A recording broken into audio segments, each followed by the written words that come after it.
Pro Wrestling Union returns to Union, South Carolina on Friday, May the 6th at the Union County Recreation Department at 115 Thomas Street for Mayhem. Plenty of wrestling action for everybody at all ages to enjoy.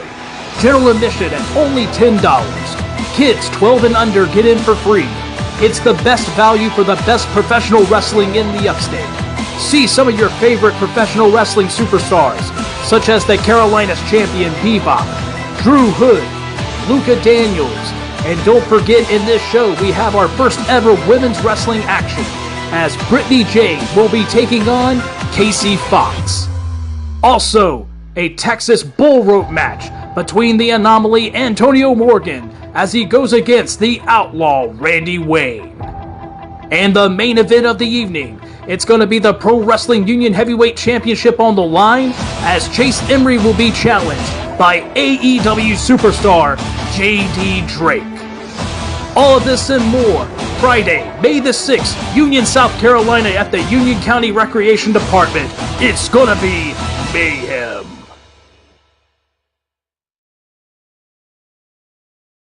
What is up, and welcome to the show, ladies and gentlemen. Y'all saw it right there. We got Pro Wrestling Union coming up next Friday night in Union, South Carolina. J.D. Drake, the blue-collar badass himself, part of the workhorseman from AEW.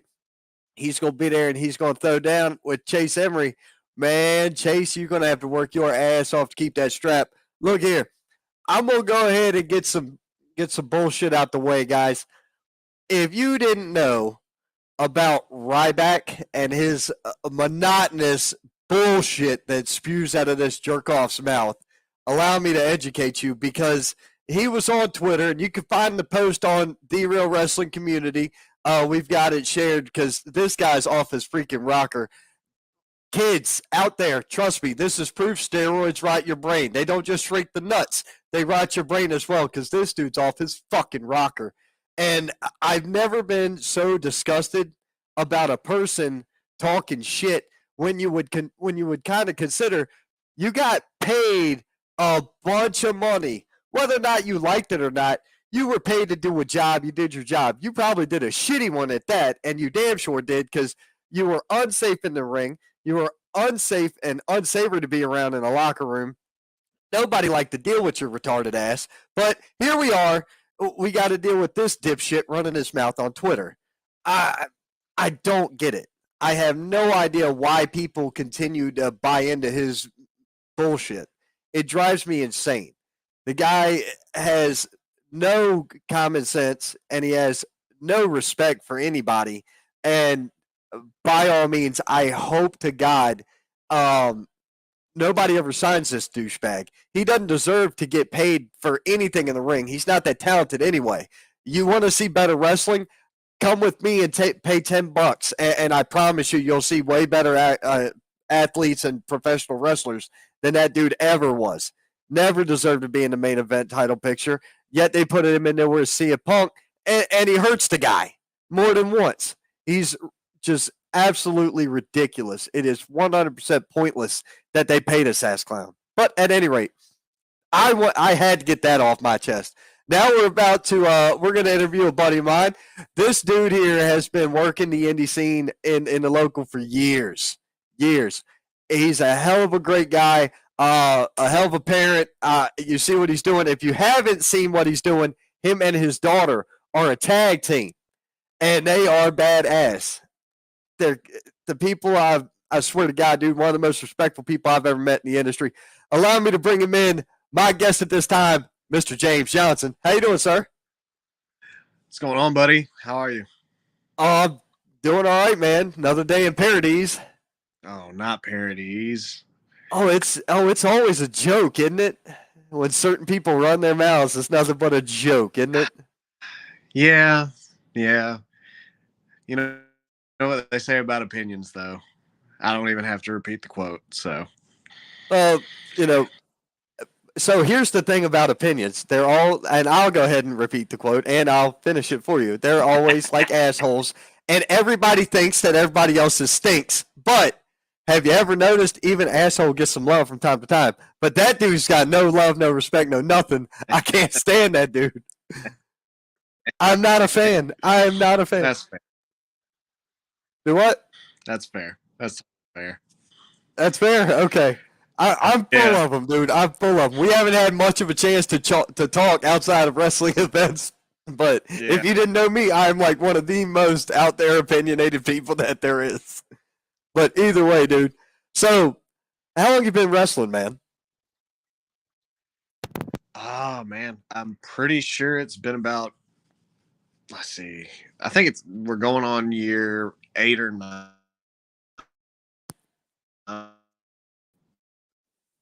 You froze up, brother. What's up? Are you on Are we good Wi-Fi? now? Yeah, hang on. Whoop. Yeah, take a look at that and see what kind of settings you got rolling, brother. But to all the people that came in, if you didn't know how messed up I was, go watch the first 5 minutes of the show and hear what I had to say about Ryback. Go Good. check out the meme I made with oh, there he is. Yeah. I made this ridiculous meme. There was a turd on a bed, like the story from Johnny Depp and Amber Heard. So I was like, oh, this is perfect. Let me use this. And I had the quote saying, Johnny, hey, Amber, why did you let Ryback in my bed? Because he's just a straight piece of shit. I got no love for the guy. I really don't. I didn't like him. Skip Sheffield, Ryback, whatever you want to call him, Cryback, as I refer to him as.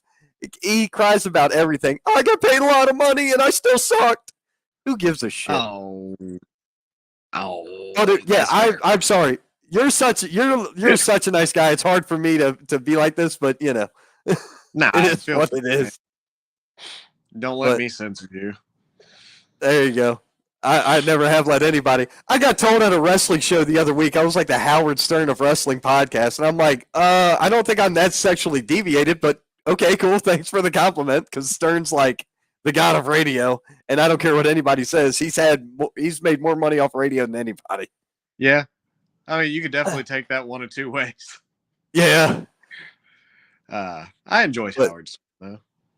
I didn't have a problem either. I mean, it was before my time when he was on DC 101 because I'm from the DC area. So by the time I got of age to listen to it, it was Elliot in the morning. And they do a lot with wrestling shows that are in the area, but they don't do much outside of that. Something I wish the radio stations here would do, but I can only poke the CEOs and the VPs there so much before they get pissed off. Yeah, I've done that. Yeah. I went right to the radio station before I launched this podcast. I had a full pitch with the radio station. Now I'm kind of curious. That was it. That was the pitch. It was, let me do a wrestling talk show on late Saturday night. So in essence, after a local indie show it ended, or if there's a local indie show nearby, we take the radio truck and go broadcast live from the event. How badass would that be? Oh, okay. Yeah. Right. My idea worked. And they were like, it's going to cost you, I want to say they quoted me like $312,000 a year to run that show. Huh. Yeah. I'm like, brother, I do all right, but I don't do that good. Give me a break, yo. No, can't. No. Once you get 6 figures, I'm completely out of the conversation for the foreseeable future. Exactly. But anyways, man, I know you've been working a lot in the upstate and even the Midlands, as they call it, the Columbia area. I can't wait for next weekend.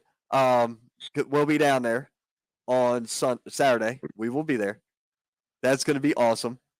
Whether or not the kicker is they announced one match for the card, and that while I get that the show is the draw there, undoubtedly. Yeah, that's where everybody wants to be. The show is the draw, but it's so cool that they'll give you a little something every now and then. You know what I mean? And they just happen to announce one match this week. Yeah, but like if you think about it, if there's one match that can draw you to a show, like Bojack and Drew Adler's probably it. Yeah, I'm in because I like BoJack anyway. I didn't get the chance to meet him until the last show when he was standing next to you guys, and I was like, oh, dude, yeah, solid in the ring, solid worker. Oh, So, BoJack's one of my favorite like human beings in general, not even just like oh, really? wrestling. Yeah, I Oh, love okay. BoJack. He's such a cool dude. Like we get along like I won't say way better than we should, but like I don't know if I've ever hit it off with somebody quite like I have with BoJack. Okay.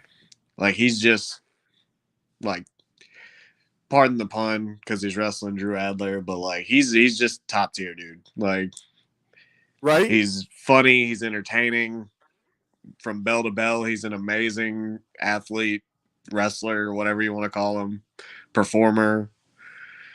Dude's got it all. Like he had such an amazing like career defining match against John Davis at PWX in the X16. Who I were you there for that?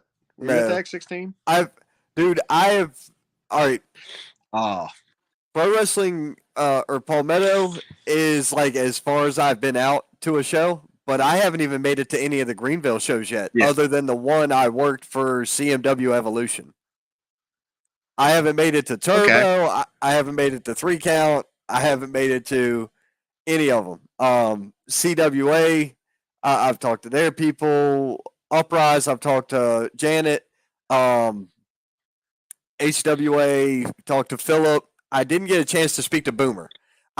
Boomer was booking. Boomer was busy, so I wasn't going to bother Boomer. You know what I Yeah, mean? just leave Boomer be for right now. Yeah, I was like, I'm not going to even bother. I would love to shake his hand and introduce myself, but beyond that, no. Um, I work for his, which is here, William Rollins Phillips' brother, William. I work for him. Yeah, I yeah. work for Jimmy Ward, former CPW. He Mhm. runs American Wrestling League now at the Oh, does he? Welford Pavilion. So this dude built the baddest backyard setup ever. It has a full stage, full lights, full sound gear, and everything's permanent. The ring is on a concrete pad.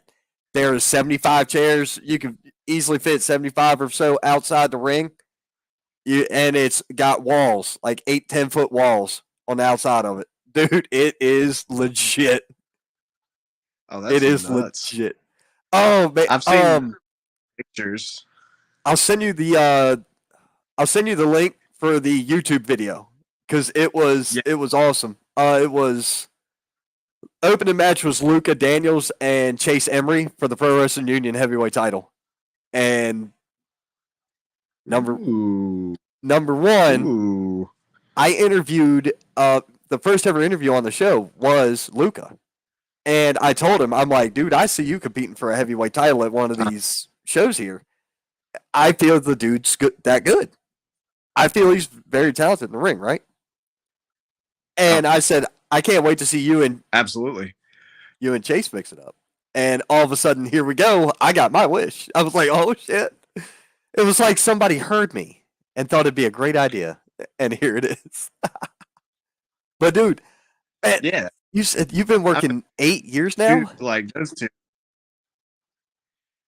8 or 9, depending. I had a couple, like I had a small run in 2012 and then just like fell off. Like it was very minuscule, like a couple months maybe.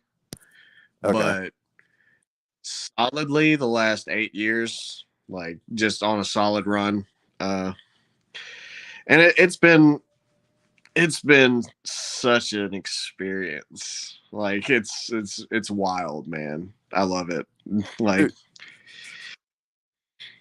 everything like I've learned over the last 8 years, like as a person, like I've met people that have like molded me into the human being I am now based off of wrestling, and that is wild to me. right. Like I've met people that have made me a better husband, a father, like that's on top of like people that turn you into a better performer, which comes with the job. Like, because you never want to be the most. I won't say the most talented guy, but like you never want to be the best guy in the room, right? you always try to surround yourself with people better than you. And I've Right. been blessed to where I feel like that's been me, is like I've always found a way to be in rooms with people that have more experience than me, and like build relationships with people that just by being around them make me better. Like even just listening, because you can pick up a lot of stuff just listening to a conversation between two people. Like if I stand next to John Davis and Chip Day talking about anything, typically I'm gonna pick something up from it. Like those two guys are nuts. I agree entirely. I've hung around and listened to Shane and Cole and Jimmy and Buck and I heard I stood back. Well, I stood off to the side and listened to Zach Thomas talk to William Rollins. Zach Thomas from Patriotic and Yeah, William Rollins from his, and I'm just like I'm just sitting here and absorbing what I'm hearing. And it's another thing I've noticed different interactions from different, especially like all I do is ring announce, right? Or whatever I'm asked to do wherever I go. But predominantly it's ring announce. I pay attention to other people and what they do. Elliot and the way he flows, God, his voice is so good. His voice is so freaking good. love Elliot. Love He's Elliot. such a nice guy. That's another good dude. Just a really solid person. I had him on here a couple weeks ago, and I did. I toned it down because I know he's very religious, so I wanted to try to be respectful. You know what I'm saying? Yeah, And that was my whole absolutely. thing. I just try to be respectful of somebody else. Um, I've spoke with Bill Hazelwood, and I've watched Hazelwood work for a while. And there's another guy who's been in this industry for like 20 years. So you got to navigate the waters and listen to other people who've done it. Matty G, another one of my favorite people, just an awesome, nice guy. Um, Yeah. our area is surrounded with great workers, great talent, and good people. Oh, 100%. Honestly, it's been that way the entire time I've been in wrestling. Like the Southeast is uh like an undiscovered hotbed of talent, and it's always been that way. Like when I was just when I was really just breaking into like wrestling around here, like JD Drake had just started getting noticed and he had already been around like 15 years. Like he was just getting his first real legit, all right, let's put all our chips behind this guy and like really try to push him up, because he hadn't he had still been doing local shows. He hadn't even been on PWX yet when I had met him. And like once he got to PWX, it was like a launching pad. He went from PWX to Evolve. He did one NXT show. Technically, JD Drake is undefeated in NXT, which is like really dope to me. Yeah. It was a house show, but it counts, damn it. Uh, and then from there, like once his contract with Evolve was done, he went and he had one shot at AEW with Eddie Kingston, and he tore the freaking house down. So Dude, he's there. I finally got to hear a promo from him because he's doing the HVW show in June, and I finally Yep. heard heard him do a promo. It's the first time I've ever heard him do a promo, and I was like, Yeah. "Okay, I'm good. We're good." Because I think him and Randy Wayne were talking on a Facebook post, and I said, "I've never heard you promo, so I think you're great in the ring. I like his work, but I don't know about this side because it's not. You could be Yeah. the greatest worker in the world, but if you can't talk, you better have a manager because you're not going to get over just off the ring Yeah. work. We know that. We see it. Yeah. I can't name to you I can anybody who's agree. made I can't name anybody who's had a great margin of success who couldn't talk good or have a mouthpiece for him.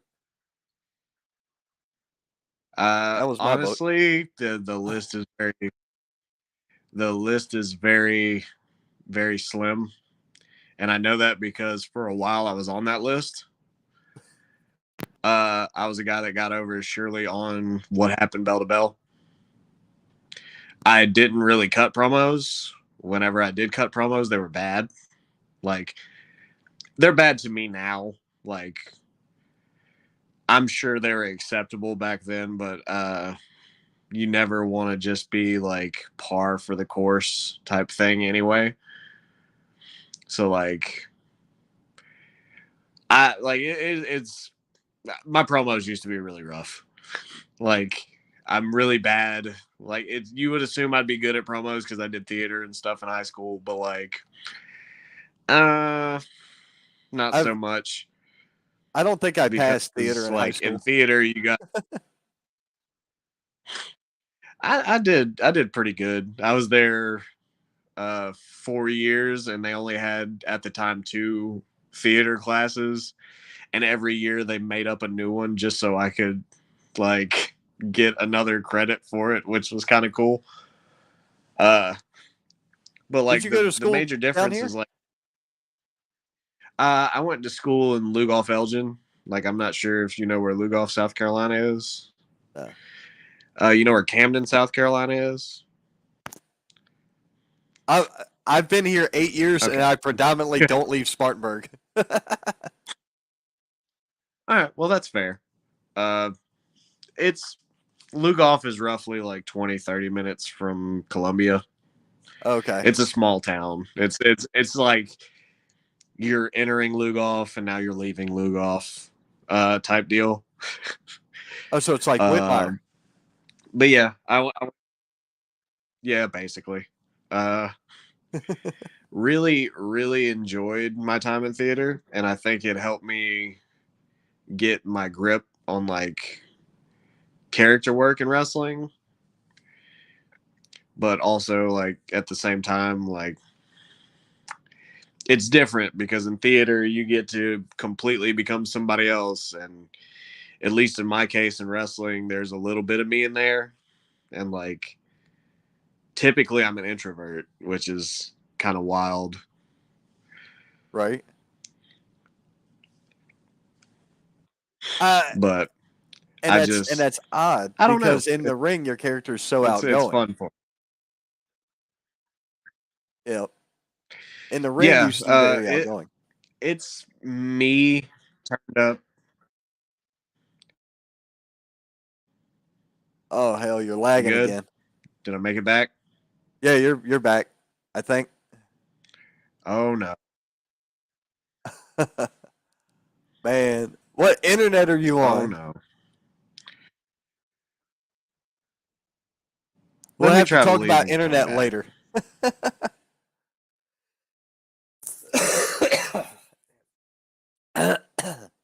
Oh well. He'll be back in a few moments, folks. But if you haven't seen Mr. James Johnson in action, be sure you check him out.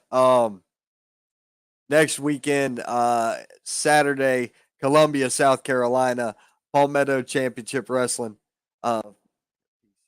Yeah, that's it. Palmetto Championship Wrestling. All right, I think he's back now. Let's try it again. All right, there we go. What's up? All right, and you sound clearer. Oh, So awesome. Perfect. There we go. So, but yeah, like I was saying, your character seems way more outgoing and way more not necessarily party-ish, but more outgoing, easygoing, laid back. And whenever I've met you, same guy, Yeah.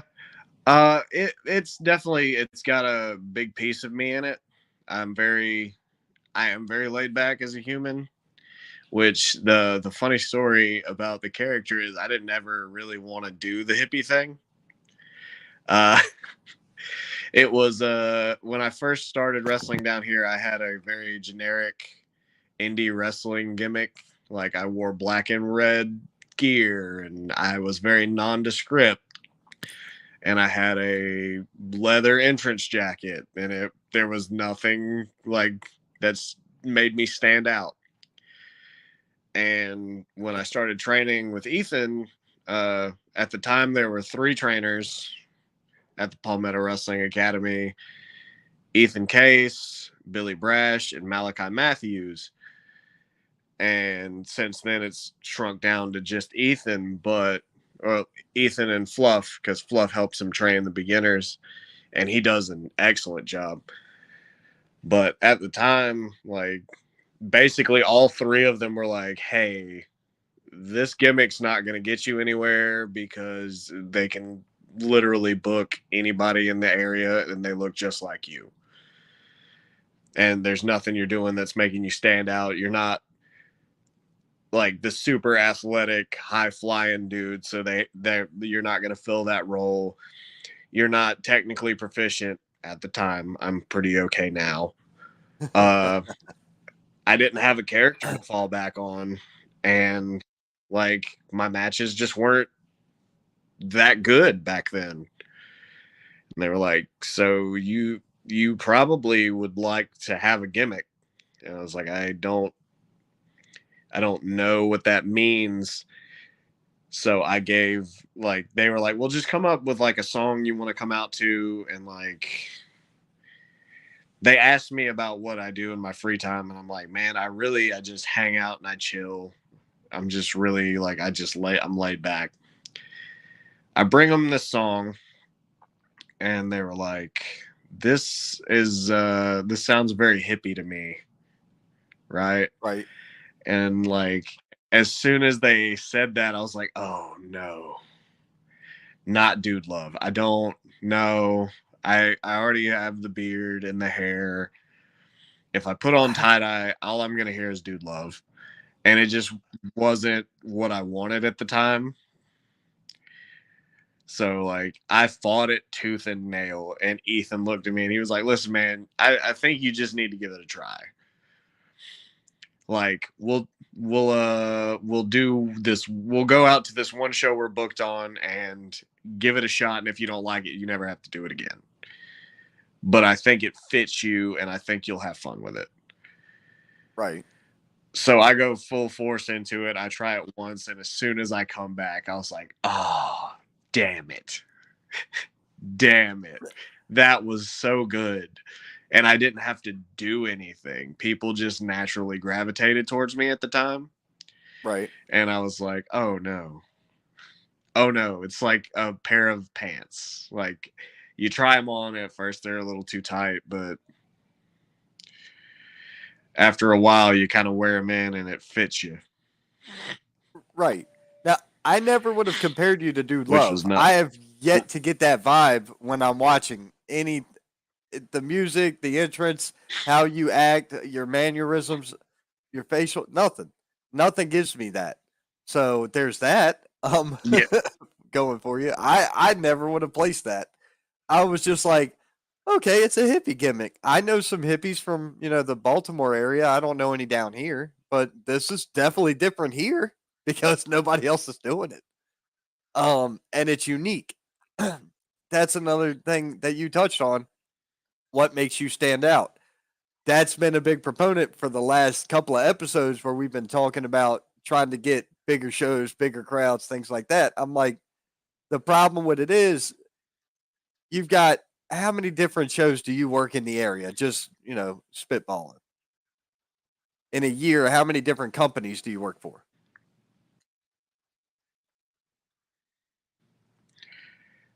Oh man, I didn't understand any of that. I think Really? I'm breaking up again. Oh Christ. There's so many different well, he went away again. He'll be back momentarily, I hope.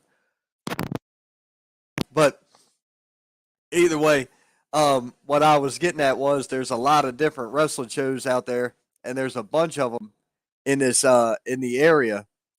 And let's try it again. Here he is. Can you hear me?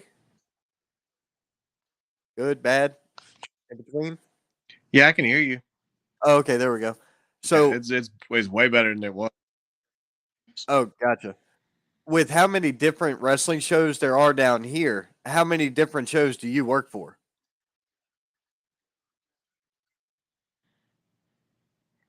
Went out again. Dang it. All right. I guess I'm gonna exit out of here because I think it's something on my end. Like I guess I just don't have good signal or whatever.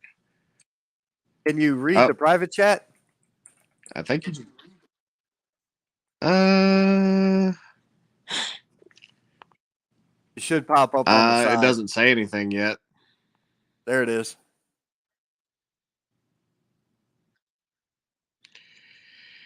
How many shows do I work for? Yeah, there you go. Currently, I work. Let's see. My main priority right now is Palmetto because that's where I broke in. That's my bread and butter. Uh, I do on and off work for a lot of places. Like XWW has been very good to me. We typically record casino nights with them because they have us on an off day where we're not usually booked. So it's not really that much of a hassle to come down and like they throw me a bone. They give me matches that I would like to have and I have fun Right. with. Um, we've got a booking coming up for Pro Wrestling Savage. That one's close by the house, which is really nice. Yeah, gas money We've got sucks. connections in Philadelphia. Yeah, different companies. Like I've got if you had to put a I've number on it, got Viral Pro Wrestling in Thompson, Georgia. So what now? about five different companies or so. 5 or so different companies.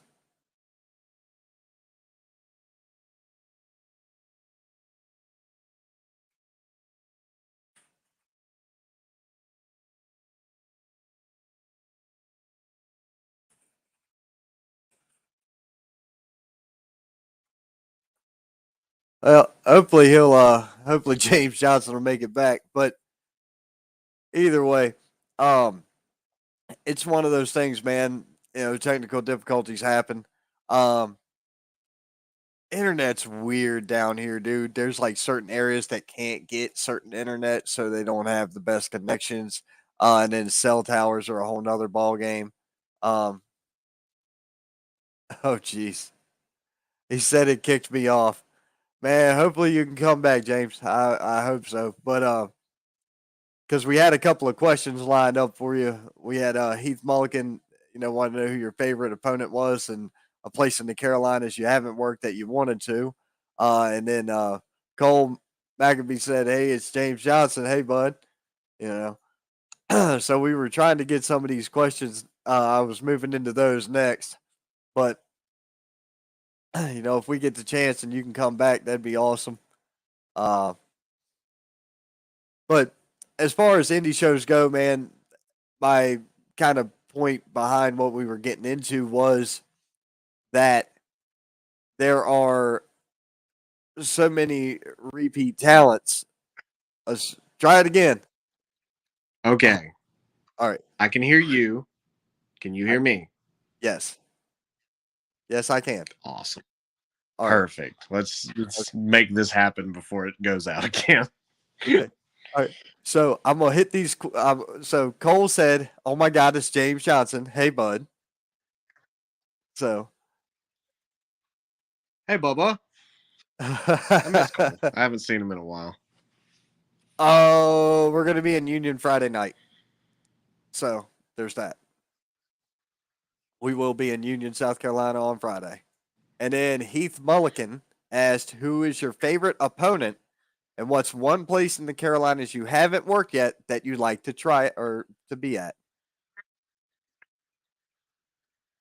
Um, my favorite opponent is Drew Adler.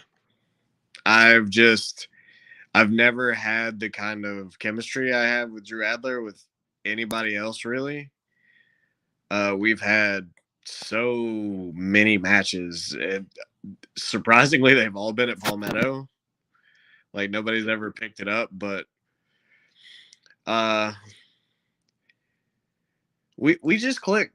Like we both helped each other make a mark in that company. Because Yeah. our first match together neither one of us was really like being used like in an important role. We were just kind of put together, and like we have this one match, and then after that, like both of our careers kind of took an upturn, which was really cool for me. And he's just like I don't want to peel back the curtain too far, but he's genuinely just such a good dude.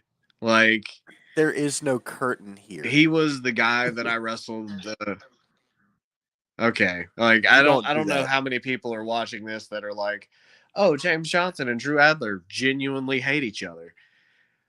We don't. There I he was the Not guy here. I was wrestling last year when I broke my collarbone. Oh, Yeah. So he was yeah, like and it I didn't know I broke my collarbone. Like I thought I had dislocated my shoulder, and I was just like you could see the last 5 minutes of the match I'm trying to pop my shoulder back into place. And it's not going back into place because it never left its intended place. And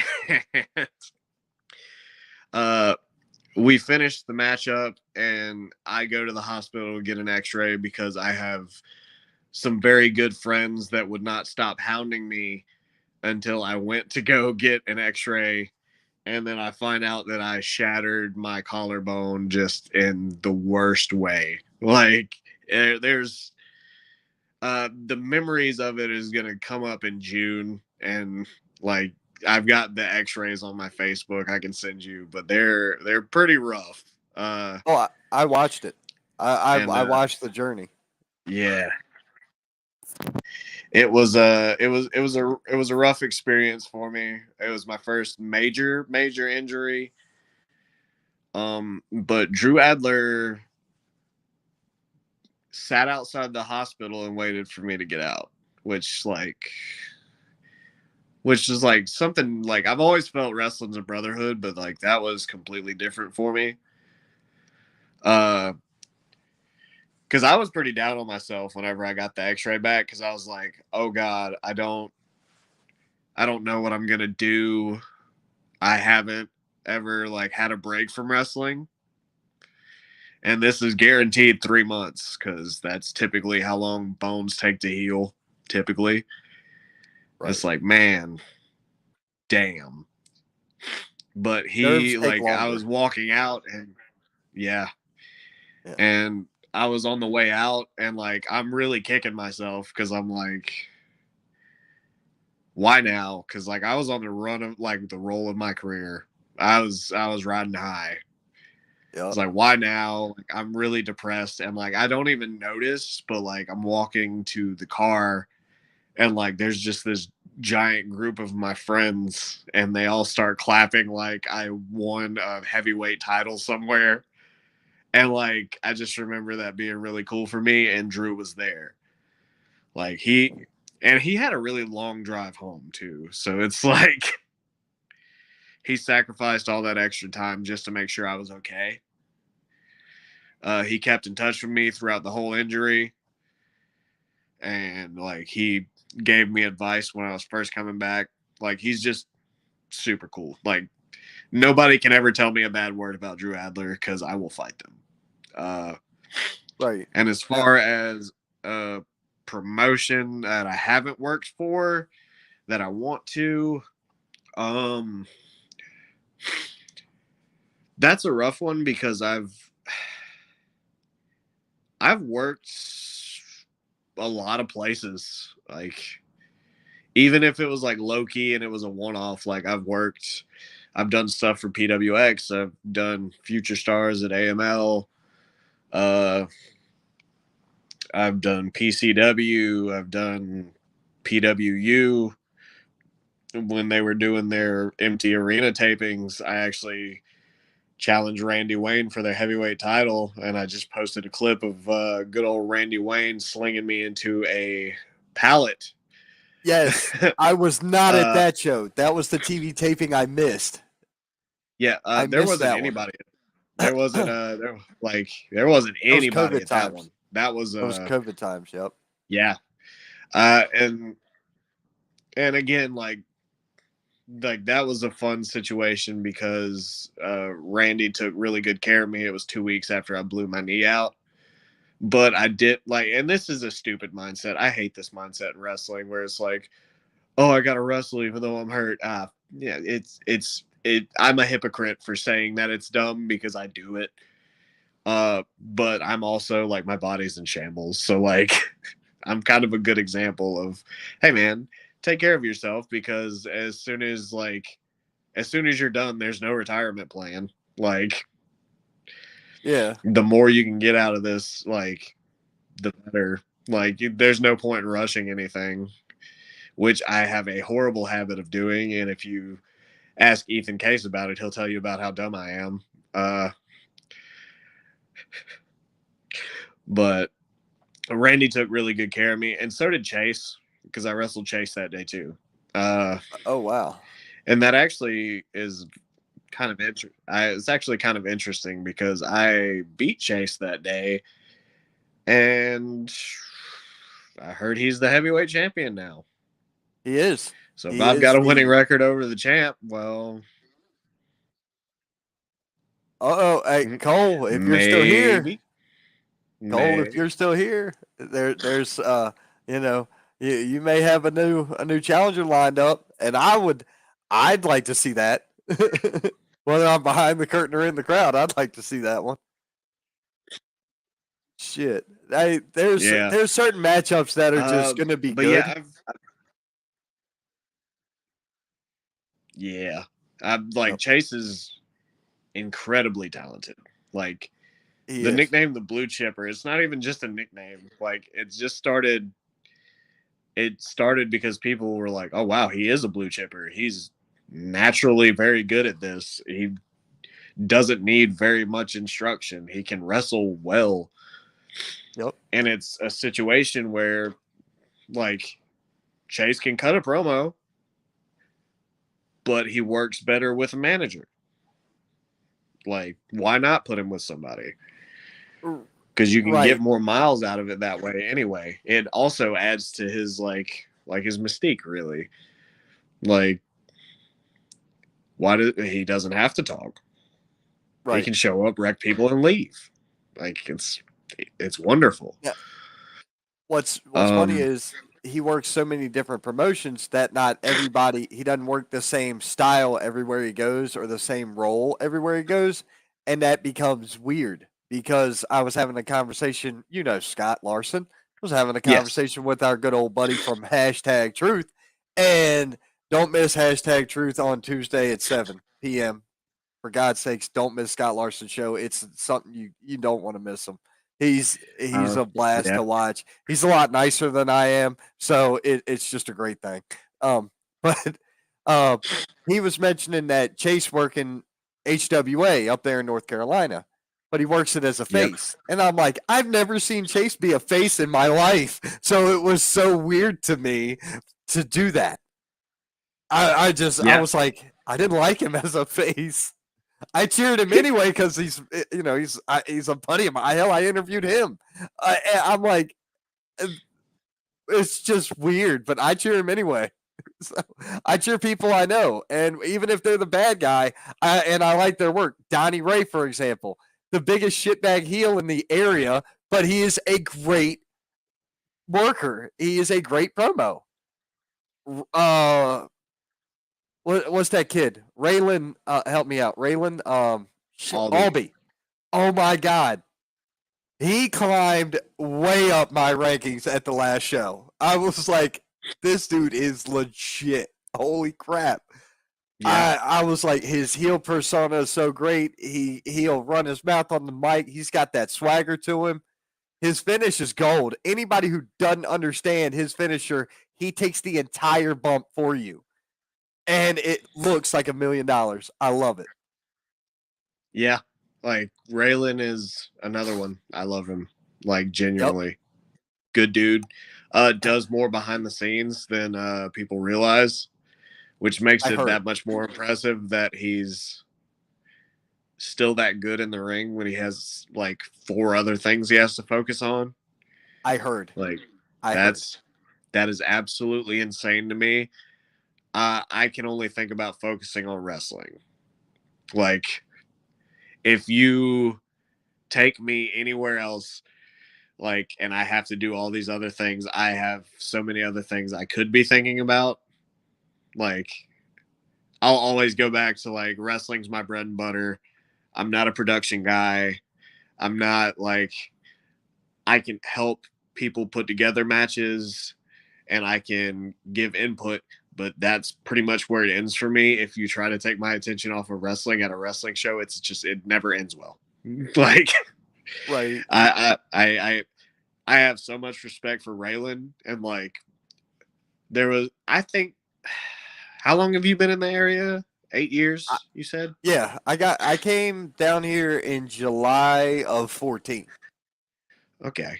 There was a guy before Raylan named Kevin Ray, and I don't know if you're familiar with him at all.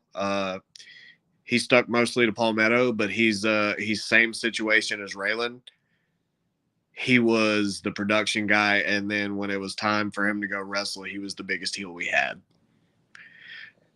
Biggest, like, I have no idea how he did it, but like, he could flip a switch. And it's kind of because Kevin, as much as I love him as a human being, can kind of, like, he's an asshole.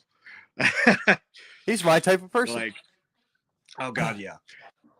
And I love it. That it seems like those are the type of people, like, I just, like, my personality is attracted to them. Like, my best friends are assholes, and it's fine. Kevin was incredibly talented, and I hate that he's not wrestling anymore, but it was a situation where his personal life became too profitable to risk it on wrestling. And that's, like, not even profitable in sense of, like, money, as in, like, he has a very good job and he gets paid well, but he also knows, like, if he loses that job, he loses benefits. He has a family. Like, total respect for Kevin. I completely understand why he's not around anymore. And just, like I said, the fact that him and Raylan can just switch to being wrestlers, like, better than me. When I met Raylan at the last show, I guess people had told him, or he knew who I was, or somebody had dived me out as to who I was. Yeah. And he was like, "Oh, hey man, it's nice to meet you." I'm like, "Dude, it's great to meet you, and your work in the ring was freaking awesome." And he was very respectful about it, and we were talking. And I said, you're right up there with my top couple of heels in the area." And he was like, "What do you mean?" I'm like, "You got Donnie Ray and Chris Vallow are like the two biggest shitbag heels in the area." I'm like, "No doubt about it. It's them two." And he was like, "Oh, I hope to climb that." He said, "I'm coming for top." He said, "I'm coming for the top." I'm like, "More power to you, brother." I'm like, "But I Absolutely. love it." Everybody likes the heels. I'm sorry, the NWO got cheered. Like, give me a break. Everybody likes the cool bad guys. Oh, 100%. I prefer working heel, which, like, nobody in the Carolinas really gets to see. Nope. It's You're so good as a baby, though. Yeah, but I feel like I'm better as a heel. Really? Ethan told me years ago that I got caught in the Ethan Case curse, which I was like, I don't know what that means at all. And he goes, "You are a better bad guy, but you make more money as a babyface." So I was like, damn. That sounds about right. Uh, And I mean, I can see that in Ethan too. oh, Ethan was the first indie match I ever really got to watch. Like, I went to a PWX show in, God, it was years ago. It may be 2013, 2014. Maybe it could be even earlier than that. But it was Ethan Case versus Jay Rios. and Ethan has this amazing ability to make people hate him. Like, if he wants them to hate him. And like, I just remember, like, I've told Ethan this, like, he's one of the reasons I was like, oh, I can do this. Like, because Right. he's not like an overwhelmingly huge guy. Like, me and him are the same exact height. Right. And like, at the time, like, he was in a tag team and I didn't even know it. He was teaming with Elijah Evans and they were the worst case scenario. But I never got to see Elijah. I saw Ethan, and that was it for me. And like, he just captivated me, right? Like, and like, everybody's like, oh, stop kissing your trainer's ass. Okay, I'm not even kissing his ass because he's not here. That I know of.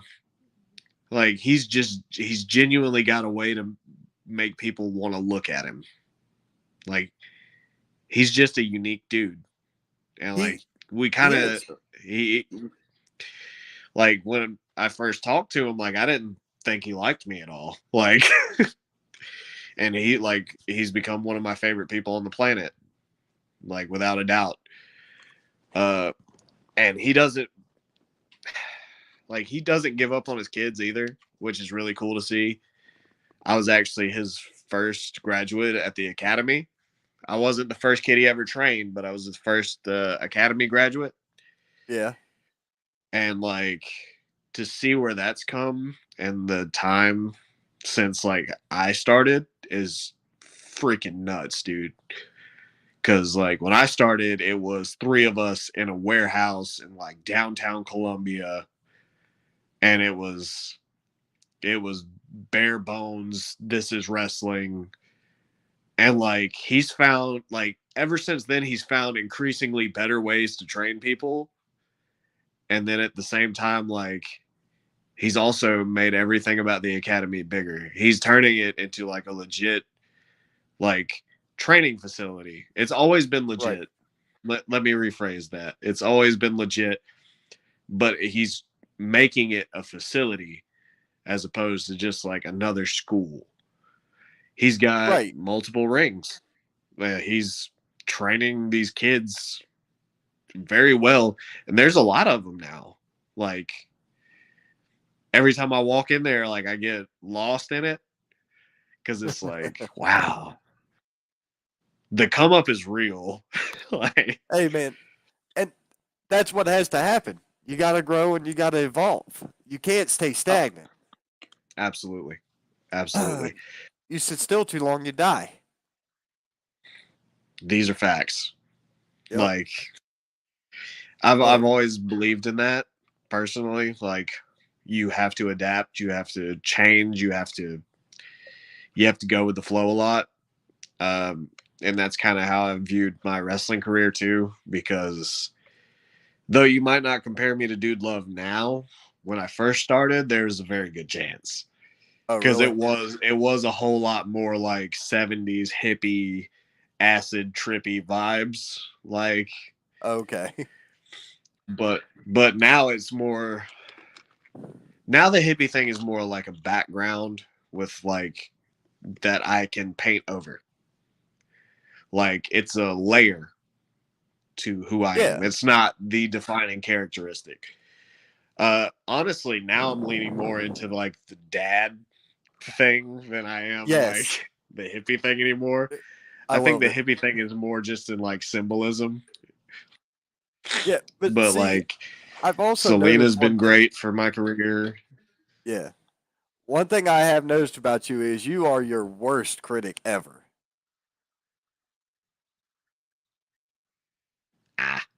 I have to be. I get that. The day, but like, man, it's. Oh, go ahead. I totally get that. Like, and like, the reason I have to be that way is because I've got a really bad habit of, if I get comfortable, I get complacent. Like, if I'm like, I'm good, like, I know I'm good, whatever, I will absolutely stop trying to improve myself, which is, and it's not even something like I consciously do.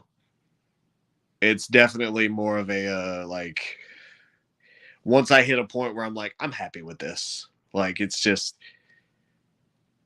you kind of like subconsciously back of your head type thing. It's like, all right, well, you're good with this, so we can stop trying. You know what I mean? But if there's always something for me to work on and there's always something for me to better about myself, then I know at the end of the day, no matter with what I wind up with, I will be better at it than I was when I started. That's Well, just how I view it. right. But see, like when we were talking at the last show, Palmetto show, I bumped into you over there at the merch area, and I was just like, dude, you are too hard on yourself. And you were like, nah, I'm just this way. And I'm like, I get it, but you don't, you don't even deserve that. Like, I've, I saw your work beforehand from video. Okay. Video is one thing, but seeing it, seeing the crowd interaction, seeing how the crowd reacts live, and seeing what you do with them, how you how you control the tempo. You think most people, a lot of people react to the crowd. The crowd reacts to you, and that's where it's like this guy is that guy, and people don't.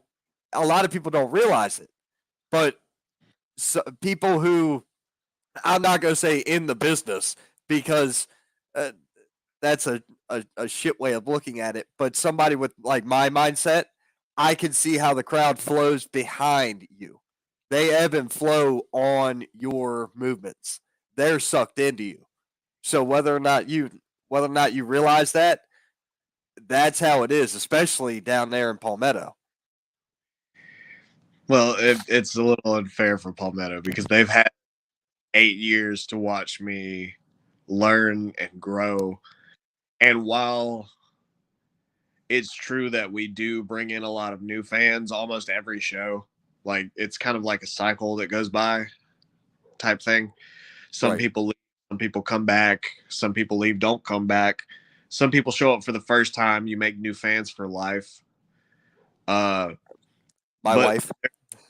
there's a yeah, there's a core set of fans at Palmetto that have gotten to watch me for 8 years go from the nondescript generic indie guy all the way to what I am now. And oh, Scott, you flatter me.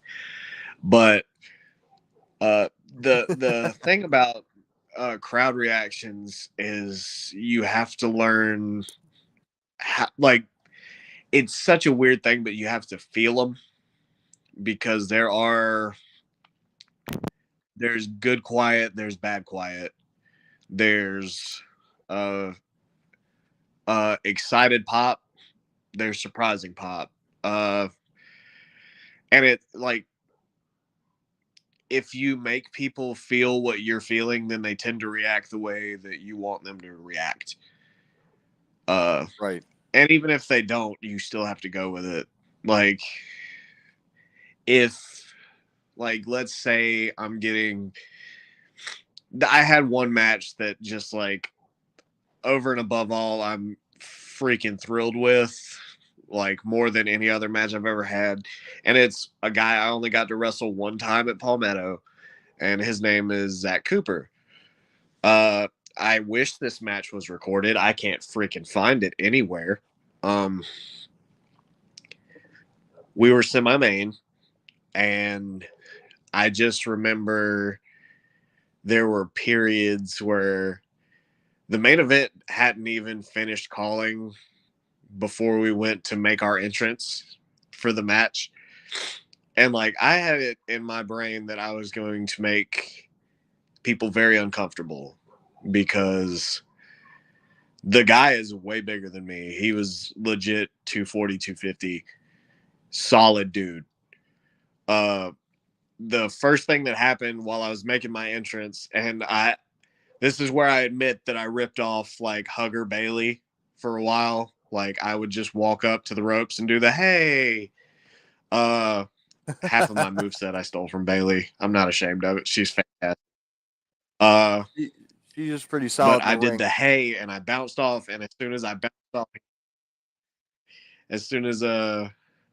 bounced off the ropes, he German suplexed me, and everybody lost their shit. Like the match hadn't even started, and he had already been beating the shit out of me. There were so many moments during that match where they came up so hard that I was like, oh God, we have to call it here. And then I remembered that the main event hadn't finished calling yet. And I was like, okay, well, we have to keep going. We have to at least go the time that they gave us. What else can we do? And we would top it over and over again to the point where they were at a fever pitch.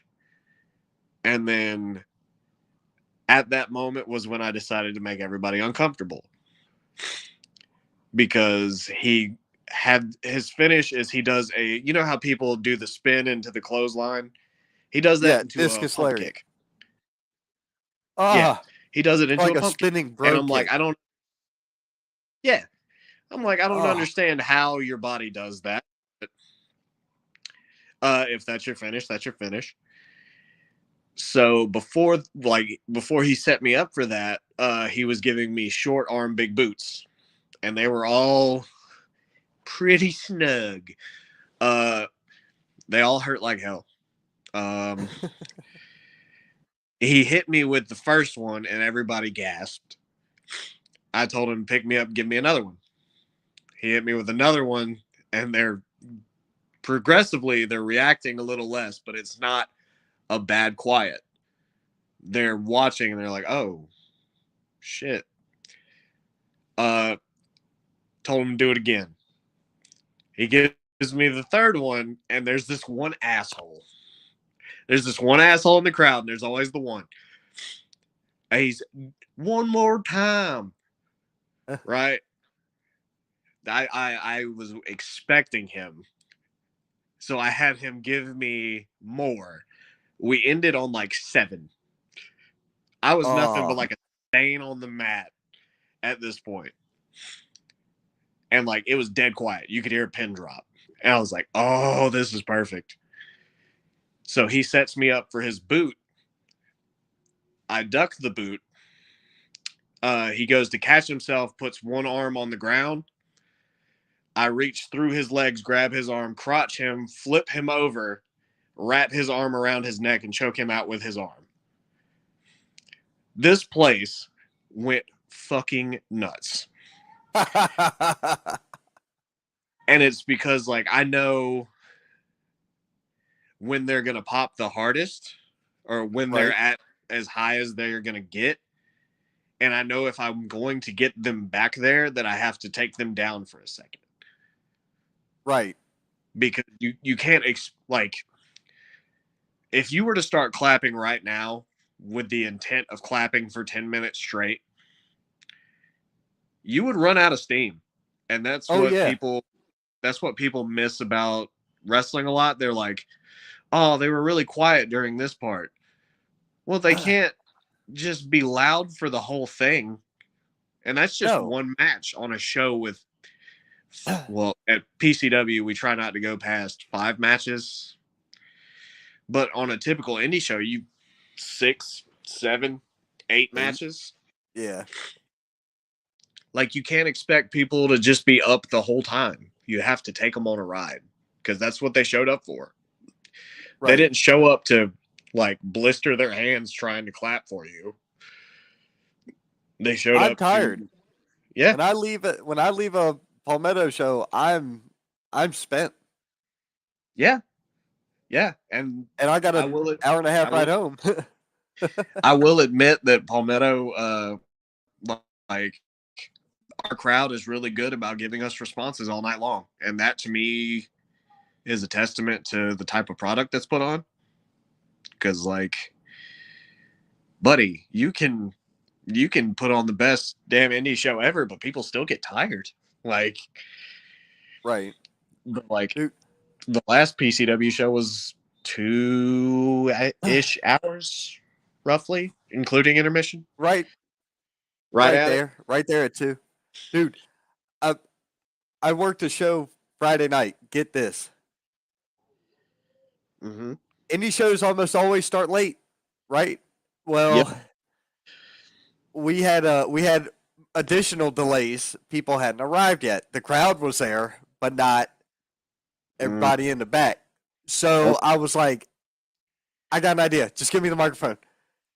So I wandered around the ring and started talking to the fans in the crowd. I didn't know what else to do to help kill time, and I'm like, this will burn about 10 minutes or so. This will at least get us 2 matches worth of people, 3 matches worth of people in the back. And it worked. I was like, hey man, well, we know the microphone works now. And that's how I played it off, as like I was testing the mic, but I was just trying to burn time for getting people there.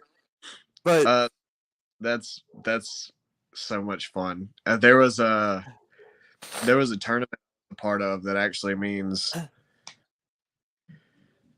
oh brother, we don't write those. Oh, you mean you didn't get the script for today's show? No, it's, I'll come up with a loose idea, like, and then we run with it, and that's it. A majority of the time, great.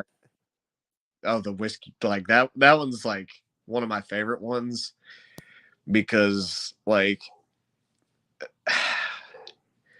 promos bug me. Like, they really, like, people are so anal about them. They're like, oh, your promo is trash because you missed this part. Like, you didn't say your opponent's name, or you didn't say the name of the promotion, or you didn't say the city it's address. In. There's posters everywhere, like, that you can even tag on at the end of the promo. So like, there are other ways to fill time. And like, again, it's a personal thing, but like, come on, like, nation's getting out there one way or another. But like, that's just my way to poke fun at that. Like, people will they'll get on any type of social media platform and blast New Era Wrestling in any way that they can. So I figured I'd have fun with it too. Oh, like, I completely wrecked a bunch of people over the stunner stunt from the scramble match. And in the end, I matter of fact, I just talked to a bunch of people Friday night after the show. We were cleaning up, and I was like, "Did y'all catch that?" And like, man, so many people crapped on it. Yeah, it was stupid. I didn't get it. I'm like, allow me to educate you to help you understand why you didn't get it. You didn't get it because that dude tried to do the stunner 14 times already, and he didn't get it. So instead of getting 14 individual stunners, he got 14 at one time, and it made everything work, and it popped the crowd. I'm like, it was funny as hell. Once I explained it, they were like, oh, I guess that would have been good. I'm like, well, yeah, stop taking shit out of context. The same goes with promos. That's the crux of the internet, unfortunately. It is. I appreciate that, Scott. Genuinely, it means a lot, because to me, stories are the most important part. Yep. And I'm biased when I say that, because I can't do a 450. I don't think I can do a moonsault anymore. The knees aren't quite what they used to be. I've gained a little bit of weight. I've lost a little bit of weight. It's fluctuated up and down. Like, I'm not a Ricochet, or I'm not a Will Ospreay. If anything, I'm probably one of the more grounded wrestlers in the Carolinas. That's why when somebody sees me decide to dust off something like a double sliced bread, it means a lot more than it would typically, because I don't do that very often anymore. But you got to protect what you can. Yeah, like, it's unfortunately the it's the curse of wrestling in general, where the old timers will tell the younger guys, "Hey, protect yourself a little bit more, and you'll be better off for it." And the new generation saying, you don't know what the fuck you're talking about. I'm going to do this. And then eventually the new generation becomes the old generation telling the new generation that they have to protect themselves more. And it's a rotating wheel.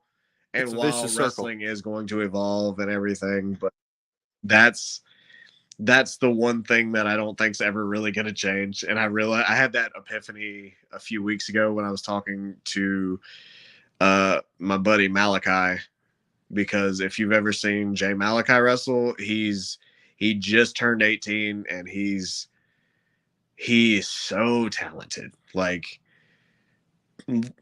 legit, probably like he's complete package. Really? He can talk. He's got a presentation about him. He is so athletic. He has got the best jump back cutter I've ever seen in my life. And that's like his looks about like Will Ospreay's. So it's really nuts to think about. And just like he's really good. And like I get worried about him sometimes because like I'll watch him just get destroyed. And I'll walk by him and I'll be like, "Hey, can you try to make it to 21, please?" And then I'm like, "Oh God, I've turned into all the people that told me the same thing." Well, the issue, I guess one of the thoughts with that would be you've been in this business for so long, you've seen a lot of people come and go. You've also seen the injuries that these guys go through. And while you may have thought they got a hell of a future on their hand, the injuries set them down, set them back, and shut them out. I mean, not everybody can go 20 years. No.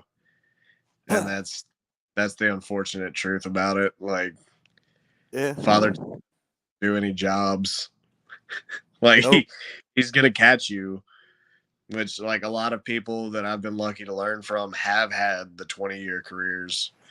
Like JD Drake, Ethan Case, they've both been doing it. Like, God, how long has Drake been wrestling now? Ugh. I don't even want to put Drake's business out there like that, but I'm sure he's past 20 because he was Right. 15 when I met him. So, and he's been one of the main ones. It's like, hey, stupid, do Right. better. Here's a good question for you. What would James What would Johnson James? today tell the James Johnson that started wrestling? Oh, uh, keep your mouth shut. Honestly, because there was a period where after I got a little bit of success, I thought my opinion meant more than it did. And I would spread it out without it being sought after. And I feel like that ruined a lot of relationships for me.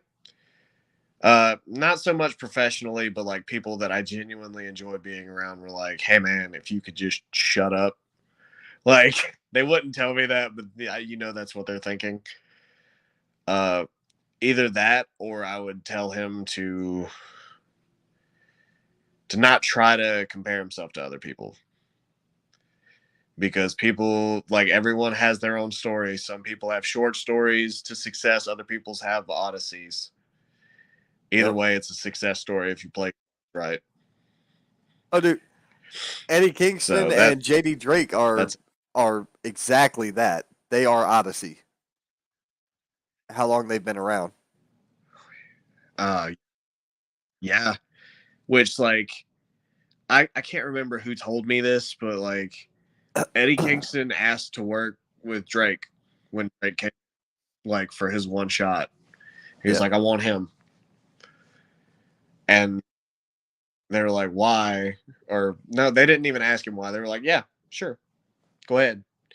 And Drake thanked him for like requesting to wrestle him because, like, no matter who it is, it's very flattering to hear, "Hey, I want to wrestle you." But coming from Eddie Kingston, it's pretty up there. But Eddie and Drake were in Evolve together, and like I didn't even think about it like that. But Eddie was like, "I already told you once, if I eat, we eat," and I was like, "That's a good mindset to have." Right. Bring along the people you, because they're the ones that supported you through the whole thing. You know what I mean?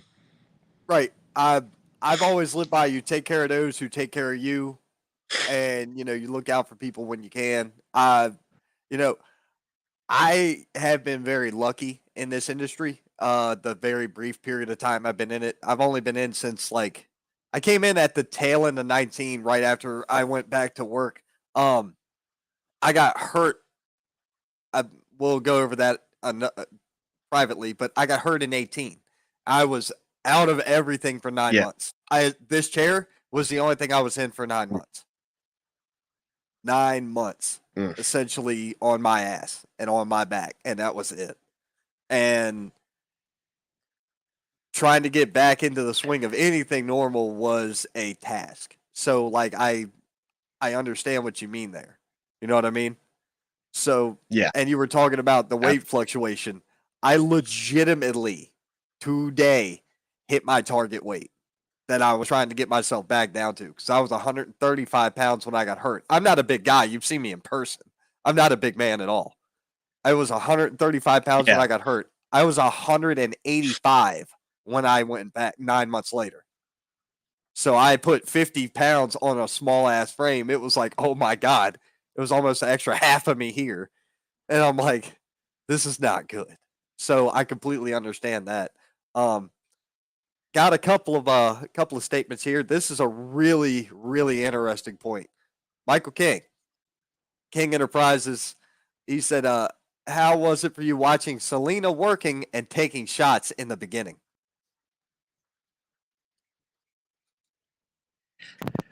Well, when she first trained, like she didn't train with me, so I didn't get to see her beginning. She trained at AML's training center when George South was in charge of it, and then after George resigned from the position, Josh Gary took over. She had already been working for a while before I actually got to watch her wrestle. And honestly, like she's probably one of the toughest human beings I've ever met in my life. Like, which is funny if you ever have the conversation with her, because like she's so sweet, innocent, and just like super, like she's more down to earth than I am, and she's like just a genuinely good soul. Yes. But watching now is almost, it's more stressful for me now that we're tagging, honestly. Even though I know that I can come in and clean up if need be. It's stressful in a sense that I have to put myself in the mindset that she is genuinely in great danger. Like, that's my kid. This isn't Like, ballet. and whereas I can watch her have like a single, yeah, and I can sit and watch her have a singles match and be perfectly fine. But when we're tagging, like, I I am there watching my daughter get abused, and it's, you have to feel like genuinely that way. It's Right.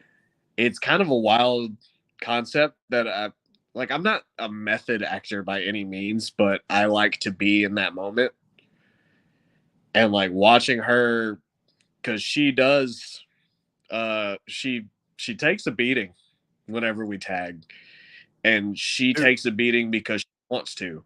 It's not like the guys are like, yeah, and then we'll ragdoll you. She's like, no, I'm one of the boys, and you're gonna treat me like one of the boys. And I'm like, oh shit.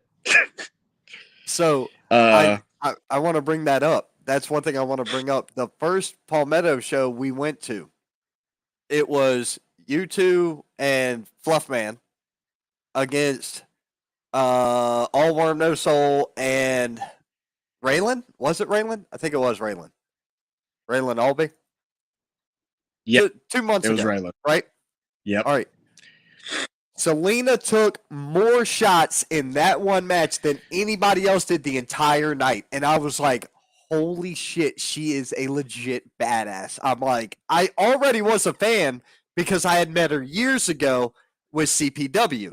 I, announced for her, and I don't know who she tagged with, but I don't think it was you, against PJ Ellis and Sonny. It was Sammy.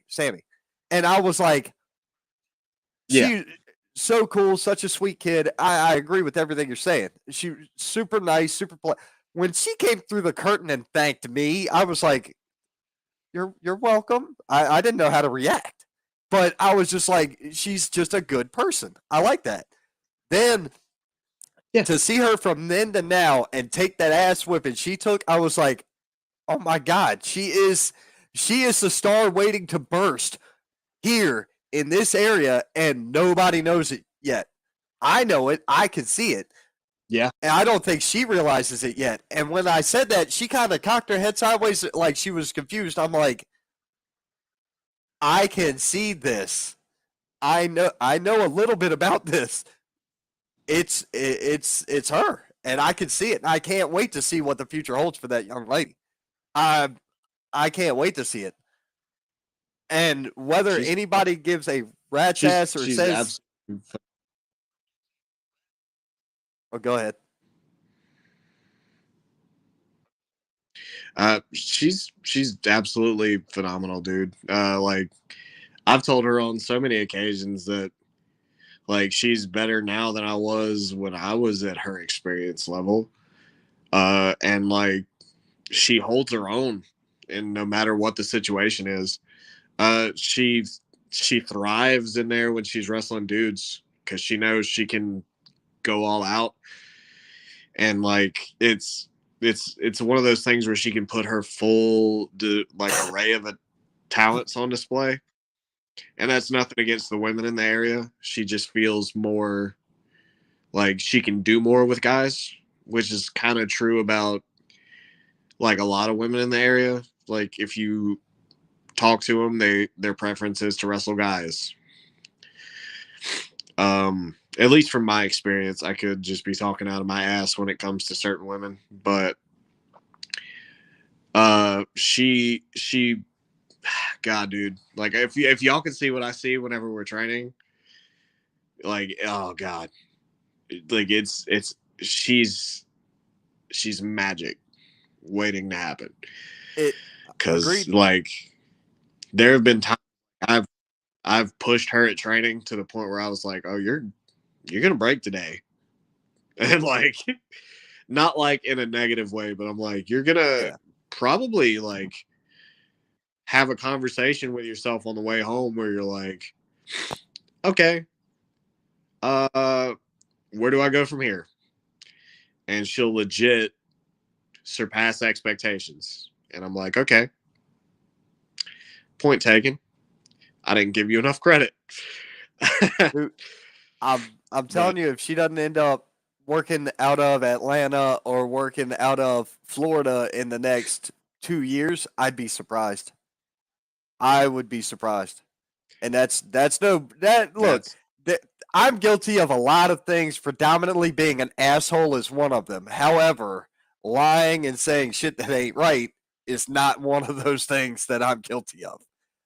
When I say these things, I want you to understand, and I want her to understand, I'm being 100% legit.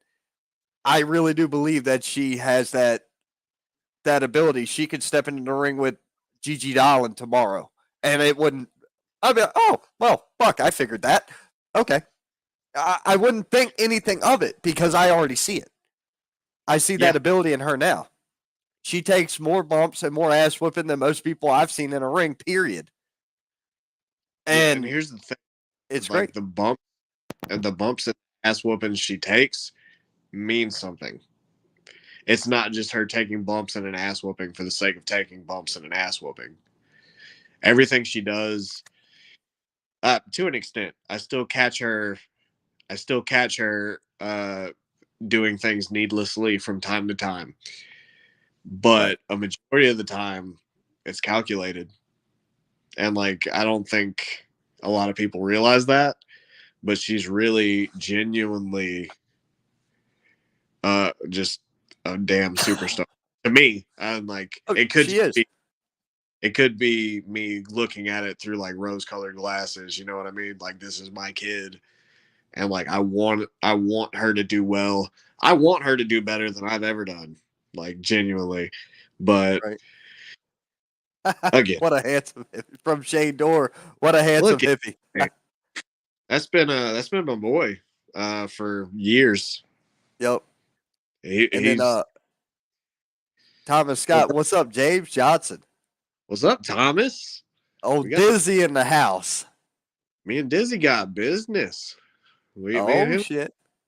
I get to come work for him for the Pro Wrestling Savage there at the end of the month. Oh really? Yeah, that's the show. Wrestling Johnny Ryder and Braden Marshall, whiskey business. Okay. With Now what weekend was it? 28th? 22nd, 22nd. It's a Sunday. That's weird. Sunday shows down here are weird to me. Like I'm not used to that at all. Yeah, But which if you think about it is a good thing because then you can give the boys more opportunities to work. you're not wrong. That's what like Jimmy Ward runs his shows. His standard show was or the first last one we did midday on a Saturday. It was Yep. great. The guys came, they worked. Nobody has to tear the ring down because the bitch stays there. And everybody went on. Almost everybody went on to other shows. Yeah. Hell, we left and I was still in my suit when I got to Palmetto. I changed my shirt when I got there, but I was still in my suit when I got there. That night, and I left the hat in the car because my wife was like, "Please don't wear the hat; it looks stupid." So I was like, "Okay, I won't wear it." Aww. I don't wear it everywhere. I wear it on occasion just for certain shit. But Tell her that hat has made you a lot of money. do what? Tell her that hat has made you a lot of money. Well, she knows that's a lie. We're in indie wrestling. He said I can't. Thomas Scott said I can't wait. That's for real, man. I may have to see what's up. Luckily for me, I'm no longer gonna have to take off on Saturdays to attend wrestling shows after the 13th. So I still have to take off for this one. The next two shows I still have to take off and work for, but that's fine. Beyond that, I'm no longer on weekends, so that'll be cool. That'll be a definite change of pace. I get out Awesome. more. That's great. Yes, I'll get to go to Greenville more. I haven't been to Greenville yet, so I want to go to. I'm not a big fan of G Vegas. Don't get me wrong. I don't like the city. I don't like being in a city. I was in DC and Baltimore. Like I'm used to this shit. I don't need it here. And Tyson's Corner up in Northern Virginia, dude. I hung out everywhere. I don't need it. Man. But Greenville, the comedy club was cool. I've been there, and I think I've been to a couple of restaurants, and that's about it. So catching turbo or 3 count is something I want to do. I still got to go to North Carolina for other shit. So other shows that, oh, you need to come check us out or we want you to come and not do anything, but we want you to come. I'm like, well, yeah, okay. I can do that. But damn, it's just trying to find time to do everything is out there. So like you guys working regular jobs and doing this, it's like how I couldn't fathom it. No, Thomas, I have not been to one of your shows yet, and it's always full of talent. The last one you did was the one for the benefit for the party bash for the kid, and I was already in. I can't even remember. I just know he did something recently with a kid in Charlotte. I just can't remember that. Okay, look, come as my guest. Okay, fine. I'll check my calendar for the 22nd and I'll see what I can do, Thomas. No problem. Send me the details. I'll do what I can. I actually think that show for that kid wasn't even. I could be wrong. This could be a totally different show, But from what I heard, that wasn't even supposed to be Thomas's show. The guy that put it together didn't ever show up, and Thomas took the initiative to do his job for him. I don't remember. That's what I heard. It could have been that show, or it could have been a different show. I'm not entirely sure. I'll keep my opinions on that myself. But it was the birthday show that occurred like a month or two ago. It was a birthday bash. Hold on. Yay. Something yay like Kanye, but not Kanye. I can't remember the kid's name, but anyway, that it was something to do with his birthday show, and there was like all kinds of shit. Oh, he says, yeah, that did happen, but that wasn't it. So that's that one. Excuse me for misspeaking. You're good. You're good. And now look at it. Yeah, Wanye. That's the kid's name. See, Wanye. I knew it was something. I just couldn't remember.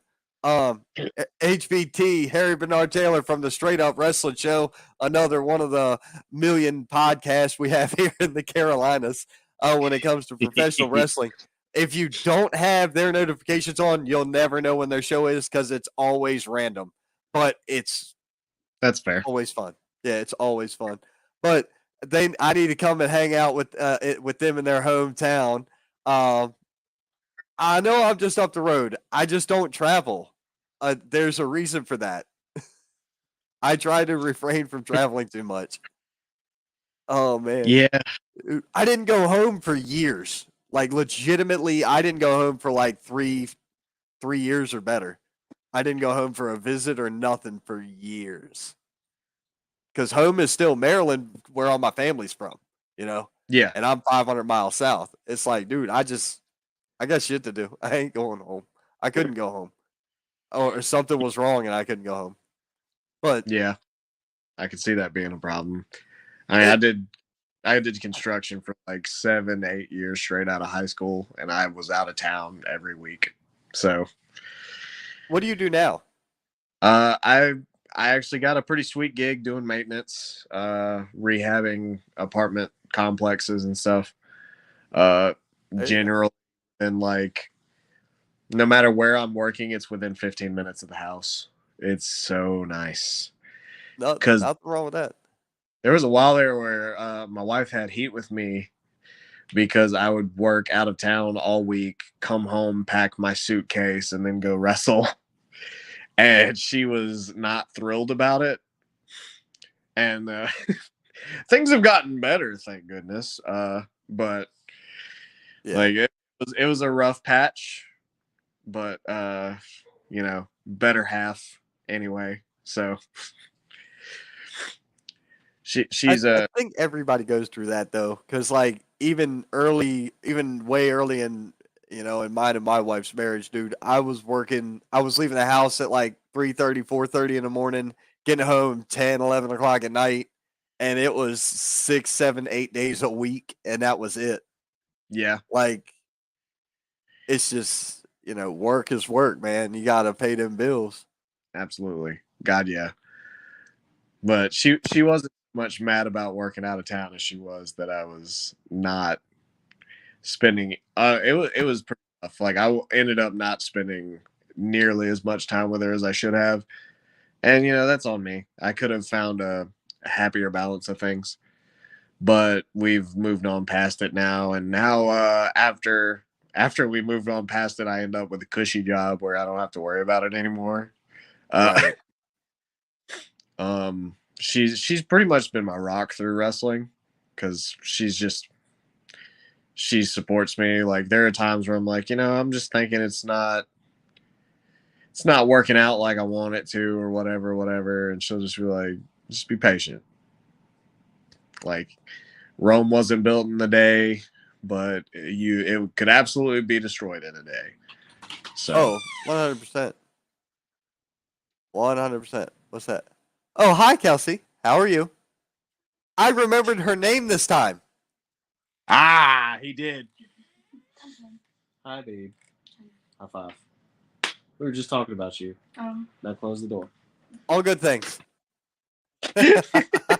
All good things. All good things. I'm gonna get But yeah, I couldn't. It made me so pissed off. I could not remember her name, and like I've seen her on Facebook a billion times and couldn't remember her name. But that's the brain, dude. The main reason is I try to keep her off of my Facebook. Realistically, like people have gotten confused before about Selena because they see her on my Facebook more than they see my wife. But my Facebook is mainly more of a business thing than it is a personal page. I combine both of them into the one because I can't stand the thought of managing two. Because I don't really scroll or anything. I get on Facebook and Instagram and all that, and I post my stuff and I leave it. Oh, really? Yeah, social media bugs me, man. I could go on a tirade, but I'm not because I don't like. I'm trying not to get in that frame of mind right now, but I keep her off of it because there are a lot of like creeps out there, man. And like I've got 4,000 some odd friends on here. Right. And she never asked to be in the public eye. So I try to limit that as much as humanly possible. Right. Uh I do the same. I do the but same that's thing. just I don't post anything political. I try to stay out of religious shit. I try to stay out of everything and just both of my pages, my personal page which we're broadcasting on, the Saint page which we're broadcasting on, and then I'm just a member of the real wrestling community. So yeah. all that shit, I was like, you know what? I get in too many arguments and fights over politics and goofy shit. And the reality of that situation is this: I worked for the Department of Defense for a number of years up the road. Yeah. My reality of what I saw with my own eyes and heard with my own ears is different than the bullshit on the news. So I really don't care. So it like you can try to sway me. I know what I saw. I was there. It's okay. But that's just how I am. Yeah. And I was just like, I've caused people to go to therapy over political posts. I don't need this shit anymore. Let me just stop doing this. Dude, oh my god, I've had to make phone calls and apologize. I've gotten angry messages. Why is my wife crying, you dickhead? Oh, I don't want to do this anymore. I can't do this anymore. I love that so much, mainly just because like you and I are pretty much on the same wavelength about that stuff. Not like I clearly I never worked the same job you did, but from the point of view that okay, I'll hear you out, but when it comes to like social media, you'll never be able to tell me who I side with politically or what I believe in religiously. Right. I keep all of that off of Facebook. I keep all of that off of Instagram, off of Twitter. Because it alienates people, man. It really does. And I try really hard not to do that to people because I don't like offending people. I really don't. Because people are way too open with the idea of just pissing other people off at this point. Like, which is fine. Like, Well, as long as you're speaking your truth, that's fine. You know what I mean? Like, yeah. it's like right now we're having an honest discussion. I know good and well that you have this little part of you that's like, I kind of like pissing people off. And I'm like that too, to an extent. I just try to keep off of like I try to keep it off of a public forum because A, that doesn't do any good for me business wise. And B, because I've had people like go out of their way to be I'm gonna goad you into this argument on Facebook. Like, and it's time consuming and it doesn't actually do anything for me because I've come to realize that you can argue with somebody on Facebook all day long. They're not going to change their tune because you're not in front of them. Like, is the thing. Right. The stunner spot happened and everyone was up in arms about it or whatever. And even though there were some compelling arguments one way or another, nobody really budged. Right or wrong. The same people that were saying it was shit, same people that were saying it was shit. Yeah, but you were in person with the people that you convinced otherwise Okay. too. Like you told me about the Okay. night. Yeah. Okay. Yeah. Uh, I see your point. but the people online, everybody I saw you argue with online, they were like, I didn't, "Yeah, well, it's still I didn't really argue with too many people about it online. I was just like, so I just no." kind But of opened the door. you shed context on the situation, and then they Right. decided they didn't want to hear it regardless, Yeah. which is like the crux of my point, right? Uh, Yeah. People don't go online to have their minds changed. People go No. online to say opinions, and that's that. If I want to change your mind on a subject, I'll have a get together with you. I've done it before. Like if somebody says something to me that I'm not a fan of online, Right. then I'll send them a message and be like, hey, this isn't me threatening you in any way, shape, or form, but if you'd like to have a meetup and discuss this like adults, because like the worst that's going to happen is we leave with the same mindset we had going in. Right. And I feel like that's lost a lot because people are like, ah, fuck you. You don't believe in the same thing I believe in. And I'm like, dog, Yeah. I I don't care. Treat me good as a human being, and I treat you good as a human being. There are people Exactly. that like, I have vastly different beliefs from in wrestling, religiously, politically, which I'm not a very political person. Just I don't give a shit about it. Uh, I which used to be. yeah, that might piss some people off, but it's fine because like politics to me are just they don't do anything for me, and no matter who I side with, what's gonna happen is gonna happen. Right. Uh, and that may be like a very like small tunnel vision type thing, but like I have an okay size platform. I don't have the size platform to where I'll sway enough people to make a difference, and I'm okay with that. Uh, Religiously, like I won't get into it because the whole point of religion is faith, and if you won't have the faith in it, then there's no point in trying to like convince somebody to come to your point of view. Like if you're not willing to take that leap of faith, that's why they call it that. Uh, like I'm probably not going to convince you to do that. So, uh, regardless of what I believe in, like I'll think about you in a positive light, and I'll hope for the best for you, and I'll put in a word for whoever I talk to whenever I get ready to go to bed at night. And cheers to you. I really hope Right. everything works out. It's Like that, uh, yeah. it's That's common essentially decency and lost yeah. a lot. Yeah. Oh God, common decency and common sense are both gone out the window. But my thing is, yeah, my thing is this. It's with me. It's more like this. If the whole Ryback thing was controversial, and from the moment I saw the thing, I was like, I'm going to say something. I'm going to make a meme, and I'm going to say something on my show. I had predetermined I had something in my mind to say. Yeah, And that was just it. That's my opinion. And there's a viewer count above my head that I don't know if you can see it, but there's people I out there cannot. that okay, well, there's people out there that want to hear it, and that's cool.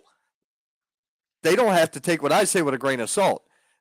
And another thing I said to somebody else the other night, I was like, I try to avoid situations with dumb shit and stuff I don't want to deal with for a reason. Most Yeah, people, when they have a bad situation, call 911. I don't. I call 811. You know what 811 is used for? mm-mm. Call before Nope. you dig. Yeah, no need to hit an underground power line, brother. If you're That's gonna, right. That's right. No, yeah. that, Then that you have two problems. that's well, luckily, the backhoe has rubber tires, so it's Yeah, there grounded. you go. But I mean, that's just how I look at shit, dude. I'm one of those people. I don't believe in gray area. I yes, no, right, left, on, off. The world is binary, ones and zeros, and that's it to me. There isn't anything Yeah. other than that. That's the way I've always felt about it. And as far as religion goes, I don't try to force my shit on anybody. It's really simple with me. My faith is my faith, and it's my perception. Same thing about wrestling can be said. Same thing about everything can be said. It's all subjective as to what you read into it. If you don't Yep. like the comedy bit, don't like the comedy bit. Don't watch it. You don't like you don't like the characters. Don't like the characters. Who gives it? You're going to find something at the greatest variety show this planet has to offer, which is professional wrestling. There's always going to be something that you can enjoy in every show. Oh, yeah. AEW, as a matter of fact, earlier this week, opening match, one of the best wrestling matches I've seen in a dog's age. Great shit. Loved it. The main event sucked, in my opinion. I did not enjoy the ladder match at all. I thought it was crap. I thought they oversold with the Tay Conti and the Paige Van Sant shit. The double turn. Okay, I get the double turn, but beyond that, other than that, and the promo between Kingston and Jericho with the put a hit out remark, which was freaking weird to me. I'm like, I know what it means from what Kingston's saying. What the hell does Jericho mean? Like, you gotta fill in the gaps, dude, because it was just too open. Those are the only three things I remember from the show. Yeah. I don't remember shit else. And I know Wardlow wrestled, and it was apparently a good match. I don't remember it at all. I remember nothing of it. I don't remember anything the women did. I don't remember anything anybody else did the entire night. And that is what shocks me. You go through certain shows, or you see certain shows, and you remember everything, or there's something that triggers a memory block for you. Yeah. And Dizzy said something else. I don't know what this is. We need ground zero. I don't know what that is. Oh, man. So last year, I guess, oh God, it would have to be, it was 2019, maybe. I don't think it was 2020 yet, because I believe we had to shut down due to COVID. I ran shows under the name Ground Zero. And for a while, it was kind of a well-guarded secret that I was the guy that did those shows, because I didn't want anybody to know I did those shows. But when it all came out, it was fine. But the whole guise of Ground Zero is I put guys that I believe in with people that have been to places that those guys want to wrestle. The cards for the first show, the first match on the show, well, actually, there was a pre-show match, which is funny because I always make the joke that I couldn't even get booked on my own show, and I did the pre-show. I couldn't even get on the main card of my own show. Which I didn't plan on doing the pre-show, but an incredibly talented young man showed up, and I wasn't gonna not use him. So we had a match, and it was actually a very good match. I enjoyed it. Dude named Jesse Barton, very talented young man. I've heard of him. He's starting to make waves. Really? He's getting back around, which I'm proud of him for. The first match was a scramble match with Chance Riser, Patrick Scott, Jacob Bryan, Cameron Jackson, and Donnie Ray, and Fluffman. I think that was everybody. If I missed anybody, I'm such a douche. But I think it was just a 6-man scramble.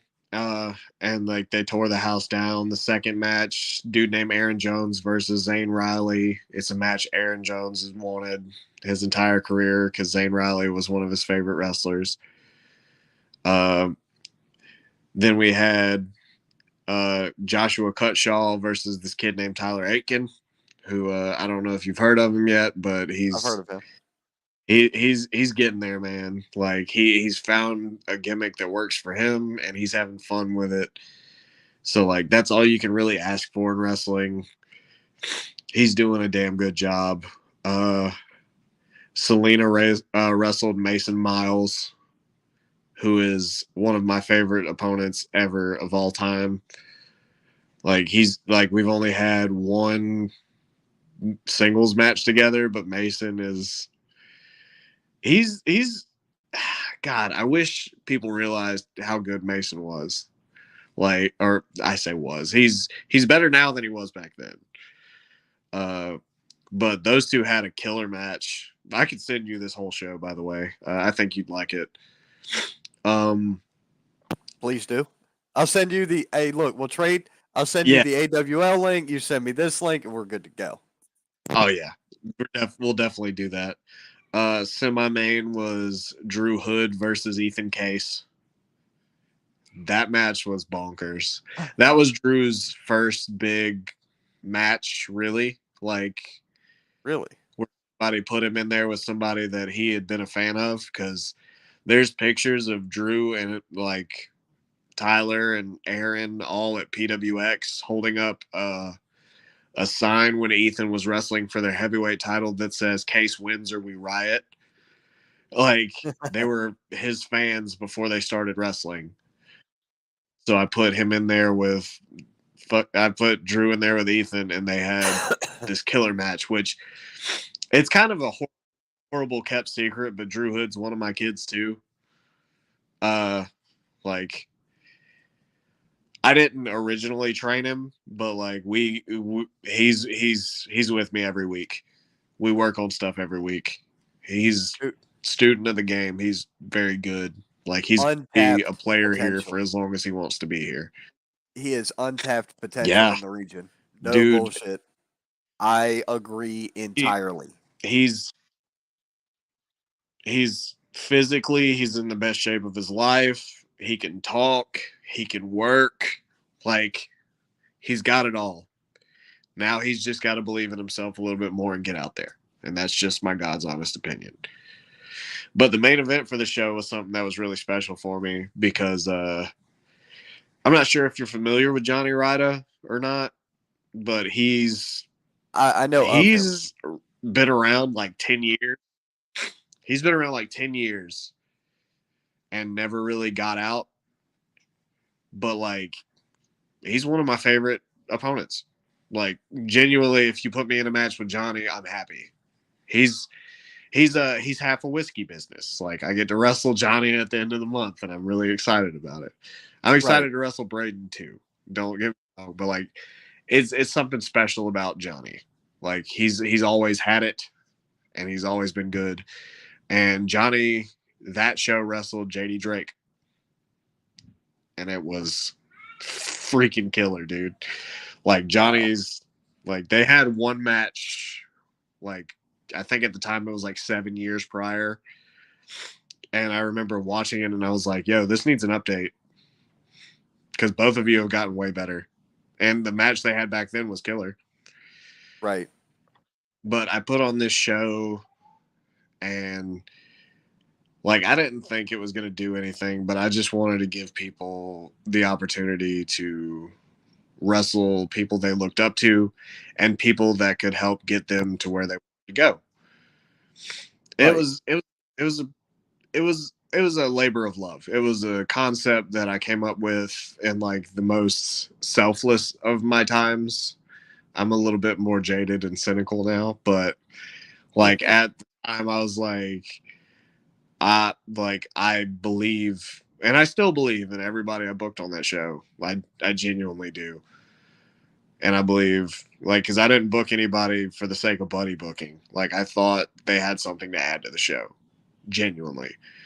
And, like, the guys that showed up, like Cutshaw, Zane Riley, Ethan, Drake, Mason, Chance, Patrick, and Fluff, like, they all showed up on a favor. Like, Zane Riley doesn't even really, like, take bookings like that, like, first-time bookings very often anymore because he's doing really well because he's on like Heels and a couple other wrestling TV shows.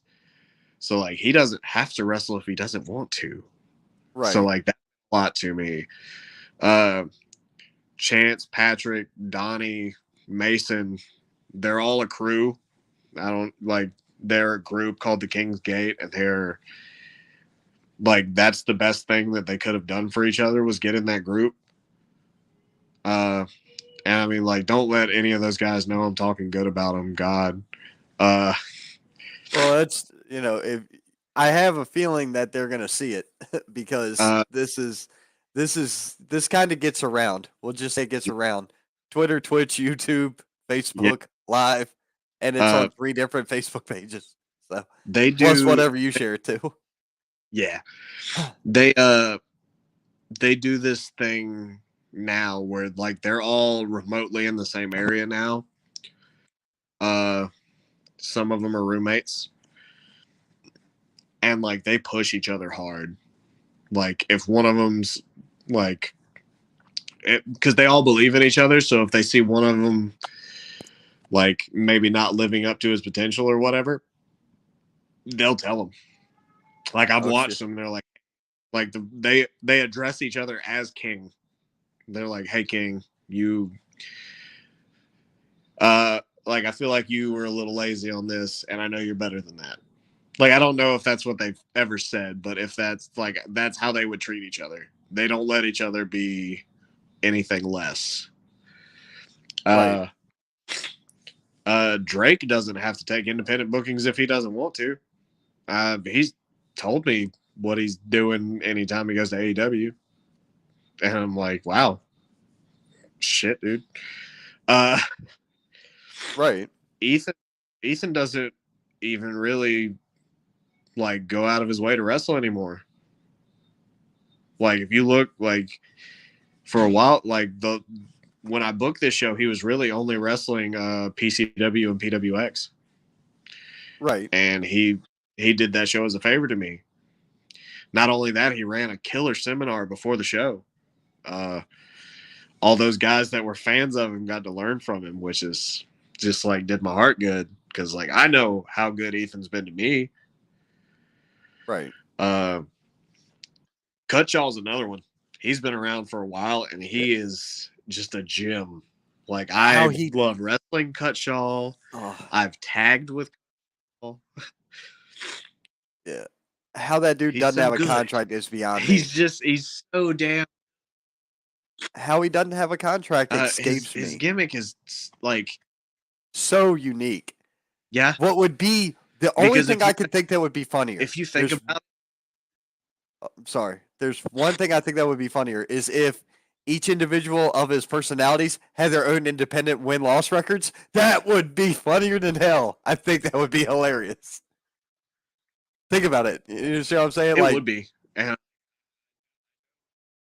I know he's not opposed to that idea, right?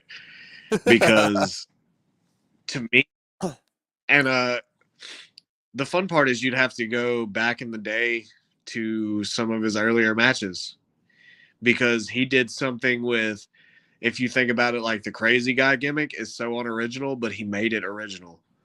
And I'll tell you why. Because each of his personalities is a failed gimmick. It's a gimmick that he deemed a failure that he tried. But now he's wrapped them all up in a package and it's all in his head. That's so What's funny. more original than that? Like, who goes, that didn't work, that didn't work, that didn't work, that didn't work. But what if I put them all together? What if I'm crazy because they're in my head all at the same time? What the fuck? Like, dude, who thinks of this shit? He's a phenomenal worker. He's a phenomenal talent, and he's one of the best characters out there. In my opinion, the day of the gimmick and the character wrestler, you don't need doctors and lawyers and clowns and all that. You don't need all that. My whole point and thought of it was, it is crazy to me that Jack's insane and the evolution of his character. Oh, we done lost him again. Hopefully he comes back. Damn. Oh, there he is. Scared me. You scared me. I'm sorry. You're good. But like Jackson Sane is one of those people where he's got one of the best character gimmicks out there. You know what I mean? Yeah, Unbelievable. Cutshaw is one of I, my favorites as well. I love Jax. Like genuinely, Yep. he's one of those guys I can just like have a good conversation with, and I've had really good matches with Jax too. Who, Like it's a night off. It really is. Like I wish I wish I was exaggerating, but I feel like I steal money every time I wrestle him. wow. Now, I enjoy having conversations. Jax, I've been on the phone with Jax for hours talking characters, gimmicks, stories, thoughts. Just when the weird thing about me is like when the spark of insanity hits, I gotta talk to somebody because if I don't, I'll lose it. And if I write it down and read it back, it looks retarded. So Yeah. I'm like, I need to talk to somebody who understands me and understands this. So I'll hit. Hey man, you busy? I'll hit up. Believe it Yeah. or not, Brino Royce. That's another guy I talked to. Um, Relatively new in the ring, but I'm gonna put it to you like this: Yeah. there's certain guys that you can see, and you can see the potential in them as they go. And every time he's in the ring, Yeah. he gets better. And that's the good shit. John Matthews is another one of those guys. Unreal. I don't know if you've ever seen It's fun. John Matthews. John's actually been around a while. Exactly. Uh but like it's kind of like something's clicked in him in the last like year or two. And I'm gonna go ahead and say that it's mainly like he for a while he was riding around with Rob Killjoy. I don't know if he still does or not. But Rob lives, breathes, eats wrestling. Yep. Like I don't know anybody that packs more dates into a year than Rob. He finds a way to have a booking every day that he wants one, which is fucking insane to me. And Another I'm one guy of I those like talking to. guys where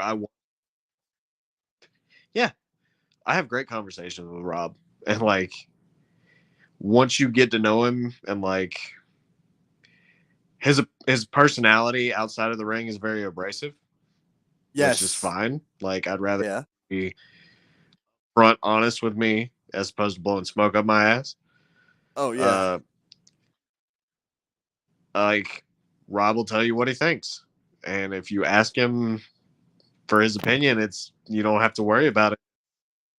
He's gonna let you know. Yeah. But That's like even go ahead. I've gotten to the point where I'm around so many different companies or so many different places or whatever, and I see so much content, and the guys have gotten to see the show or they've been on the show or whatever, and Yeah. they'll approach me after the night's over and they'll be like, "For real, what was it? How was it?" I'm like, "Yeah, I lay it out there. I like this. I didn't like that, but I don't ever give them anything in the negative. I try to give it to them as a critique of dial it that way instead of that way. Or who the hell was I thinking of? Yeah. I was thinking of somebody earlier, and I was thinking of a worker, and I was like, it would be technical but brutal at the same time, and it would work for you because of your build, and it would work with this opponent because they're loud and they'll sell it to the hilt. Do an underarm, twist their arm, and then slingshot them. But when you slingshot them, hit them with a knee. Just hit them with a kitchen sink right in the gut, and they'll blow their guts out. And the world will Mhm. think they'll think you just ruptured the sternum, and it's going to look good. It's going to sound good, and the crowd's going to go, "Oh shit!" That's that moment when you know you got them. Yep. When the crowd breaks it and they Hmm. break, and you know it's money, you just can't smile. You just can't laugh at them no more because that's what'll happen. Like that along a laundry list of other issues is why I'm not in the ring. I couldn't stop smiling and laughing the whole time I'm in there. There's no way. I can't do it as an announcer. I'm always smiling and having a good time. They gave us a mystery opponent. You know how the mystery opponents work? Well, I'm going to pull the curtain back a little bit on this one. Well, what curtain? I don't have one. I was like, from whatever company's on his T-shirt and weighing it at about, I don't know, 300 pounds, it's this guy. And I knew his name. I'm not going to mention his name on here. And the promoter from behind the desk picks up the other microphone and goes, "Did you just guess his weight?" I'm like, "Well, yeah, I didn't have any information written on my cards. I didn't know he was going to be here." And the crowd died laughing. and he was playing, and he was playing heel, so he got all pissed off and stompy at me. And I'm like, this worked. To anybody who didn't know, that was 100% ad lib. This was not planned. I was like, what am I going to do? I've got to mess with him. It's the only thing I have. So it was completely off the cuff, and it works. Guys got to learn to go with what feels natural at times too.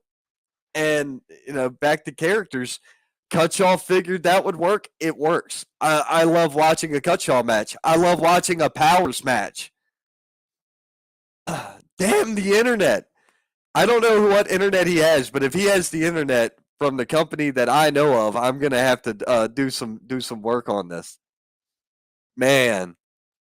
Because we're having a good time. We're having a great interview. Damn it, he's gone again. Oh man. Well, I hope he at least comes back to say goodbye, because there ain't much left of this one. But I hope that he makes it back on just for a few more moments, and we can wrap this up the right way.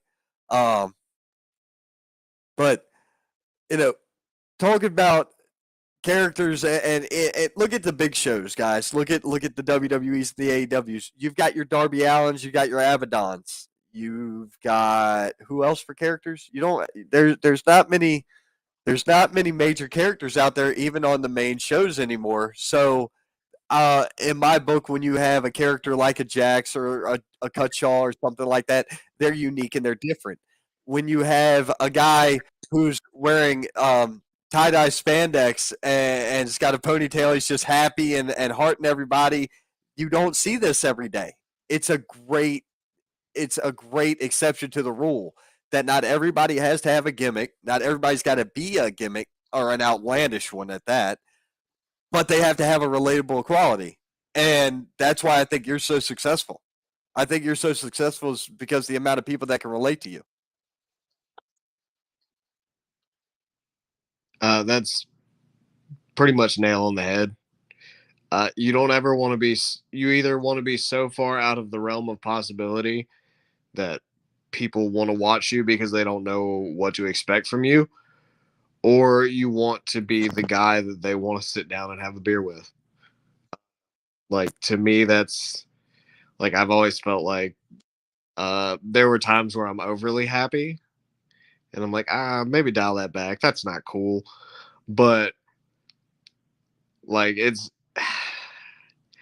also like, for me personally, like being smiley, happy, and like just trying to talk to people, it's different than a lot of other indie gimmicks. Because if you look at a poster, how many guys are scowling or doing the fake scream thing where when the picture was taken that they weren't actually making any noise? And like, compare that to the amount of people that are actually genuinely smiling. And that's something that Ethan taught me like years ago. And if you look at all of the promo pictures like I've taken over the years, there's a few that I take with a serious face because you never know like when a situation will come up where you need it. Like we had a no holds barred, no disqualification match at APW Chester against All Worm No Soul. Right. And the guy, his name's Brad, hit me up and he was like, "Hey, so like this smiley shit, it's great. I love it. Looks different. I don't think it will work for this poster." it looks really funny with like this layout that I made because they sold the saw the poster. show on our match. Yeah, we were the poster, which like nuts to me. And he was just like, "Hey, you guys are smiling, and I love that about you, but it's not going to work on this particular poster." So I always have one or two in my back pocket, but I smile because it's different. I smile because people don't like. Nobody's going to look at a poster and be like, "Oh, that guy's mad. I'm going to go see him because he's mad." Like, I feel like I'm going to have a fun time watching him be mad. Well, I'm not going to say nobody will show up to that because that's me being overly, like, I group things together too much. But if you're the only guy on the poster smiling, that automatically makes you stand out to me. Right.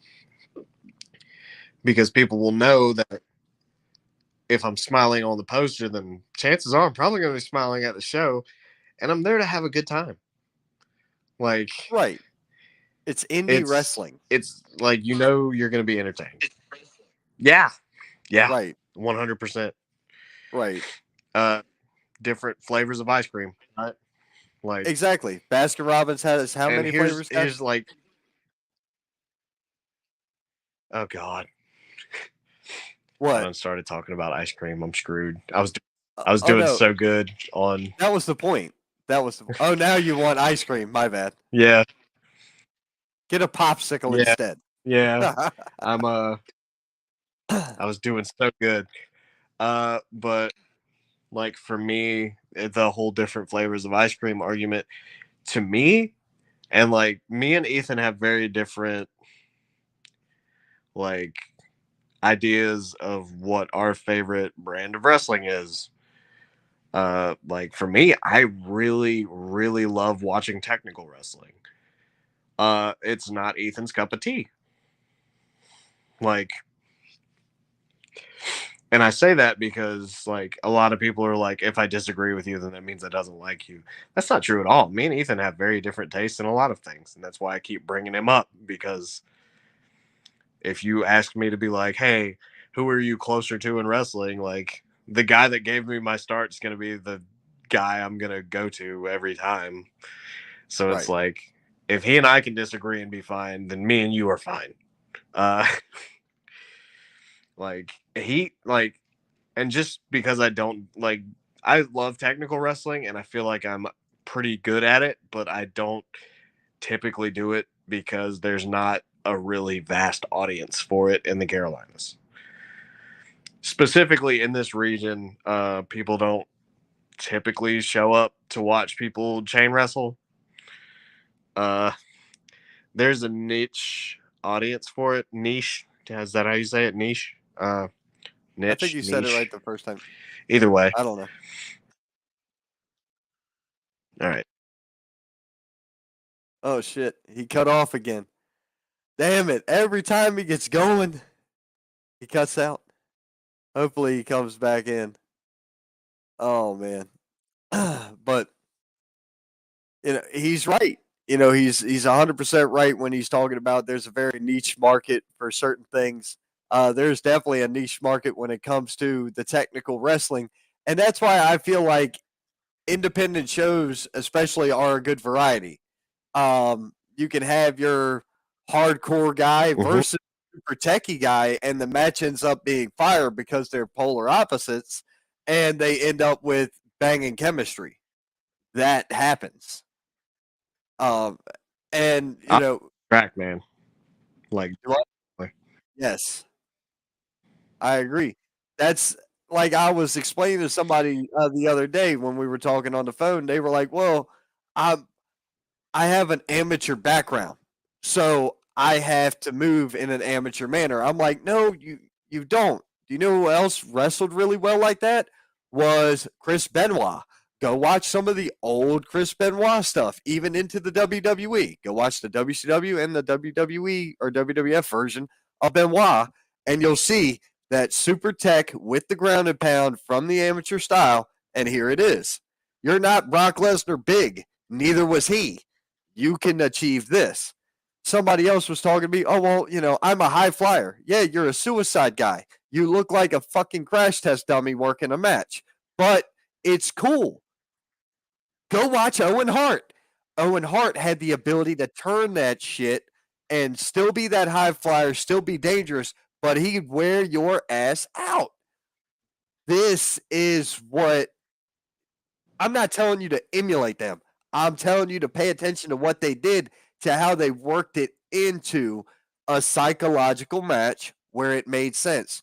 You don't go for spot to spot to spot. You go for psychology and the roar of the audience, the cadence. You play them like a harp from hell, and you end up with a beautiful song. That's how it goes. It's a song and dance. You know, the crowd is the music, Yep. and your dance Absolutely. partner is when you're facing in the ring. And I've never stepped foot in the ring other than to talk on a microphone. I can see this shit. Yeah. Yep. Oh, I'm not taking no bump. No, not happening. I don't get paid enough. I always have it in the back of my mind that if a bunch of carnival workers can figure out how to do this, then there's a generation of folks that can't, that we're trying to make it too difficult. Like it doesn't have to be one type of way, but I feel like after you over convolute things, like, come on, guys. We had a set of people convinced they were really beating the shit out of each other ever since we started, because some guys got together and they were like, "Hey, are you tired of really kicking the shit out of each other? Well, let's fake kick the shit out of each other and make some money and make these." Because, like, if you compare, like, wrestlers typically don't have very, like, super long careers. Like, nobody makes it to, like, that. I've been in the business. I say nobody, but that's a vast over grouping of people. Yeah. Because there are people in the Carolinas that have been doing this for 40 plus. George, shit, he cut out. I was just going to name George South as one of those people. I just saw George Friday. George worked a match Saturday against AJ Frost, the Freak Daddy himself. That occurred, and shit, he's just wrestled Jerry Lawler not too long ago. Like, man, he's right. Some of these people do have that longevity, but not everybody does. Damn, I hope he comes back again. It sucks whatever's going on, whatever technical difficulties he's got. But look at the main shows. All right, Brock Lesnar's been around for a good spell, but he's gone away and come back, gone away and come back. Randy Orton's been wrestling consistently for 20 years now in the WWE.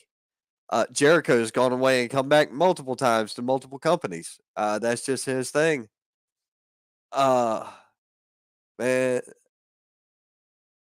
you got one more, man. You got one more shot. Let's come on in and we'll take it home. If you come on back in, we'll take this Joker home. But Randy Orton, 20 years. Jericho, Austin's been gone forever. The Rock, he hasn't had to do much in the last couple of years. Cena hasn't had to do much the last couple of years. There's so many guys out there that can go and do it for that length of time consistently, consecutively, and still be that good. But there's not a lot of them. There really isn't. This is not a long term solution for most people, unfortunately. And there he is. Yeah. One last time at least. Yeah. Well, either way, dude, I can't wait. Where before you drop off again, where can everybody see you coming up? For what's your next several dates? Lay them out for us, guy. All right. So next weekend, Saturday, I'll be at Palmetto Championship Wrestling in Columbia, South Carolina. The week after that, the 14th, I will be in Dunlap, Tennessee with Selena for Square One Pro. I'm pretty sure like they just changed the name of their business, so I'm pretty sure it's Square One Pro Wrestling. Back by popular demand. uh, we're going down there to tag, or up there off to the side, wherever Tennessee is on the map. Yeah. We're going to Tennessee to tag there. The 15th, we're back in Charlotte for a closed set taping of Extreme World Wrestling, I believe. The 22nd, we have Pro Wrestling Savage. We're wrestling Whiskey Business. Our April is pretty booked up too. I don't have it all in front of me right now. I tend to share the shows that I'm on, so you can find me, James Johnson, on Facebook. I'm down in the comments from all the times I got kicked off. At Instagram and Twitter, both at tie-dye_Johnson. I don't have a TikTok. I think Selena Rose does. She has her Twitter and Instagram handles are at Selena Rose Pro, and then you can find her if you just go through my page. I'm sure I've shared something about her saying something really dumb. I wish those were like a work. I really do, but just like living with her, she'll say stuff like that on a daily basis, and I've only barely dipped into like the library of stupid shit she said. But yeah, you can find all of our shows there. We share all of them. We cut promos Yep. for just about any one of them because honestly, just be like nobody really asks us to. We just do it because like we enjoy cutting promos and we have fun with it. It's not work if you enjoy it, folks. But Right. we're not very difficult to find.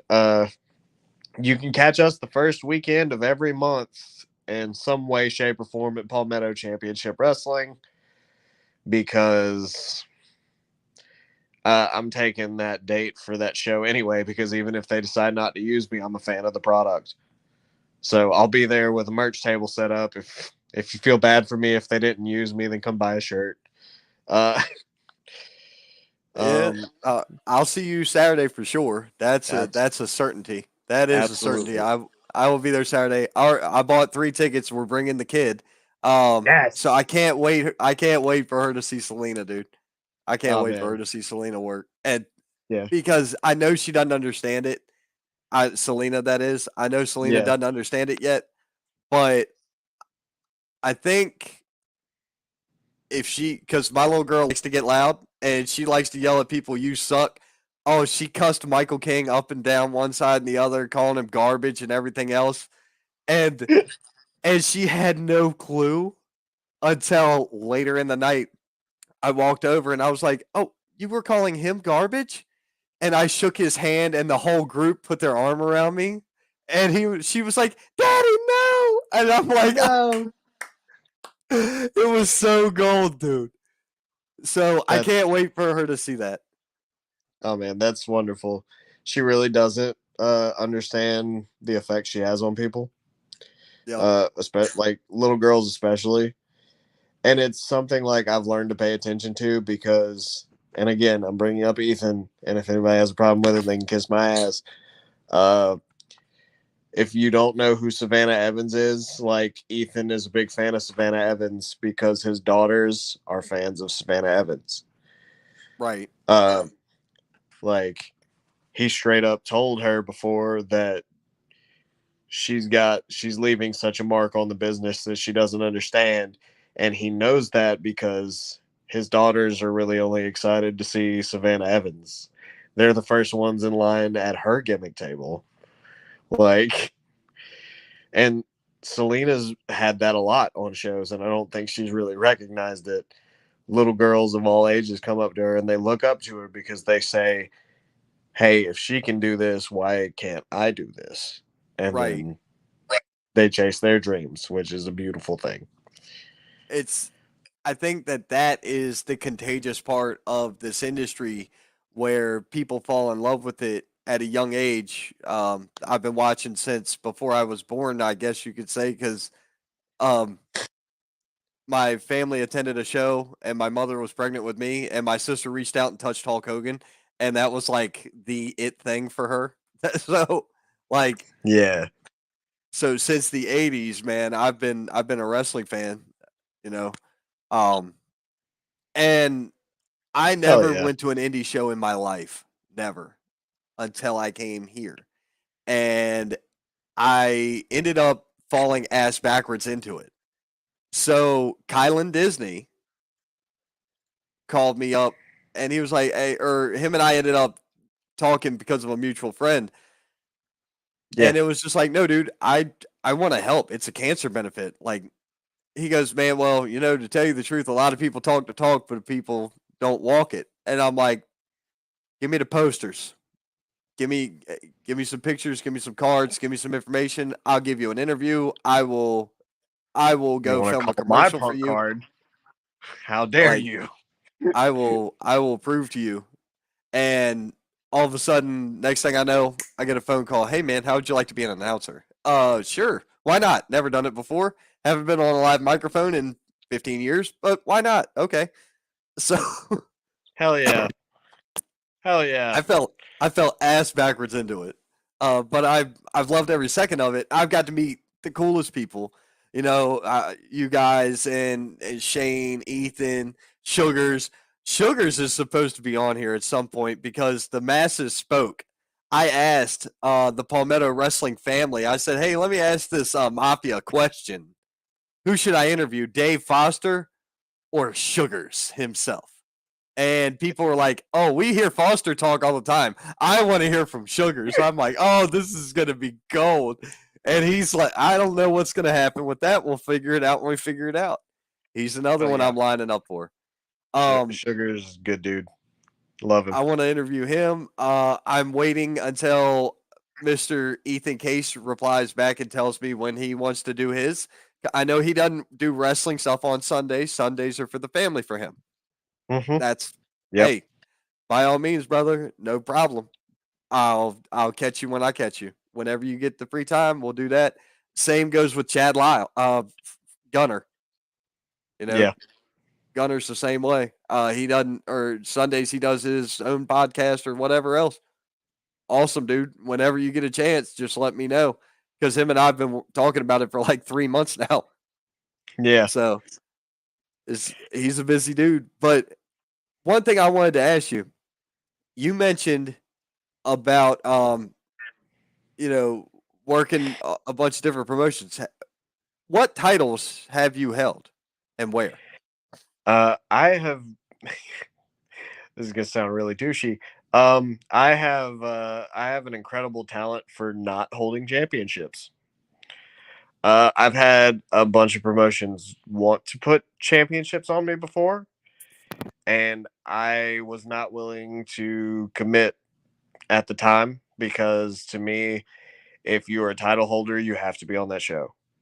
You have to be. Uh, and if I don't have the dates set in stone for certain places that I work, then I don't want to risk cross booking because there are shows that mean more to me than any other because I was a part of helping build them. But at the same time, like I understand the business of it. Um, I held the precursor to the Soda City Championship in PCW. We had a PCW United States title for a while, but if you think about it, it's kind of a silly idea to have a United States title and the only place you defend it is in Columbia, South Carolina. So Right. we were like, what can we? And that's not a jab at people that have United States titles. PCW titles typically don't get defended outside of PCW. So it Right. seems really stupid to have for us specifically to have a United States title. So we were like, what makes what could be specifically for Columbia? And Columbia is known as the Soda City because Columbia abbreviated is cola. And there's a cola Okay. plant in Columbia too. So we were like, okay, Soda City champion. That's pretty freaking cool. It's different. So we had that title made. Uh, I held the U.S. title. I never held the Soda City. You would assume at this point, like with how long I've been at Palmetto, I would have had the heavyweight championship. But I've come very close on so many occasions, and that is on the bucket list before I decide that I'm not wrestling anymore. I want that. At this point, I feel like I need it. Because I've put so much time and effort into that place. At some point, I have to know to myself that that hard work is paid off. Uh, so we'll see where that goes. But I know right now I'm focusing on tag team wrestling. But if they mess around and give me a shot at that heavyweight title, I'm leaving with it. Because I about had it the last time I wrestled Drew Adler. We went 30 minutes and I almost had him, but I broke a collarbone. So Damn it. then, yeah, I've had the viral pro wrestling tag team championships with Wade Adams. I've held the Extreme Shock Wrestling Tag Team Championship with Austin Shadows. I've held the Extreme Shock Wrestling Heavyweight Championship before. I've held the APW Chester Tag Team Championships, and we are currently the Great South Wrestling Tag Team Championships, and we've held those titles for over a year and defended them every chance we've gotten the opportunity. I won the Holly Yatsko Memorial Cup in 2020, or no, it was 2020. It was 2020, and then Because you were hurt in 21, right? yeah, I got Yeah. I got hurt in 21, and I won the CPWA Wrestler of the Year in 2020 as well. And that's pretty much my history with titles. It's a very like slim list compared to other people in the Carolinas, but like I said, there were times where I was offered championships. Well, not offered championships, they had pitched them to me as a possibility because as we all know, cards subject to change. Oh, it says it But on my show. It says yeah, it I just on. saw it. Look, remember, as always, card subject to change. I had to Yeah, put that there because I thought Ethan Case was coming and something happened. yeah. And we're not going to go into detail, but something happened. And I ended up with Shane Dorr. So I was like, I'm going to add card subject to change. It's a good call because Yeah. some people get kicked off of your show while they're Yeah. trying to do the interview. But yeah, card subject to change. So I didn't like I've turned down. I won't go into the number of championships, but I've turned down more than a few because I wasn't ready to commit to those dates. Right. And to me, that's the smart business move because I'm very adamant about if you have these championships, you have to be there. But I'm also very adamant about working certain shows. And I'm so adamant about working certain shows that I've signed contracts with those shows. I won't miss a Palmetto show. I will not. Like even if I don't know their dates, I've give them my word every year that I'll be there. So until I get a full like year's worth of dates from them, I don't even take very many bookings at the beginning of the year. I just don't. That's just how I operate. Now, how far out are they booked? Scheduled. They I won't say typically try booked to because they booking and scheduling is two different things, ladies and gentlemen out there. yeah. Booking and scheduling are two different items. They typically have their dates set out almost a full year in advance. Oh, nice. By January or February, they typically have their whole year's the list of dates. This year was incredibly easy to follow because it's the first Saturday of every month except for April. Last month was the second Saturday. Right. That was the only exception, and then we didn't have the ability to have the first week. That's all. So those shows are guaranteed. If you ever want to see me wrestle, those are the ones I'm guaranteed to be on or Right. around. I'm not even guaranteed to be on them because that show is so chock full of talent. And then you add in the kids that are graduating from the academy, it's getting very cramped very quickly. So if I'm not stepping up to the point where like I earn my spot on the card every show, then they're fully within their right to be like, "Hey man, like we appreciate everything you've done for us, but like we have to make room." And that's perfectly okay with me. Like if I'm not holding up my end of the bargain, I get it. Because that place is so special to me. Like you can love something so much and not be a part of it. Like you really can. If you're not an asset, like why would you then lower the value of the company? You know what I mean? Right.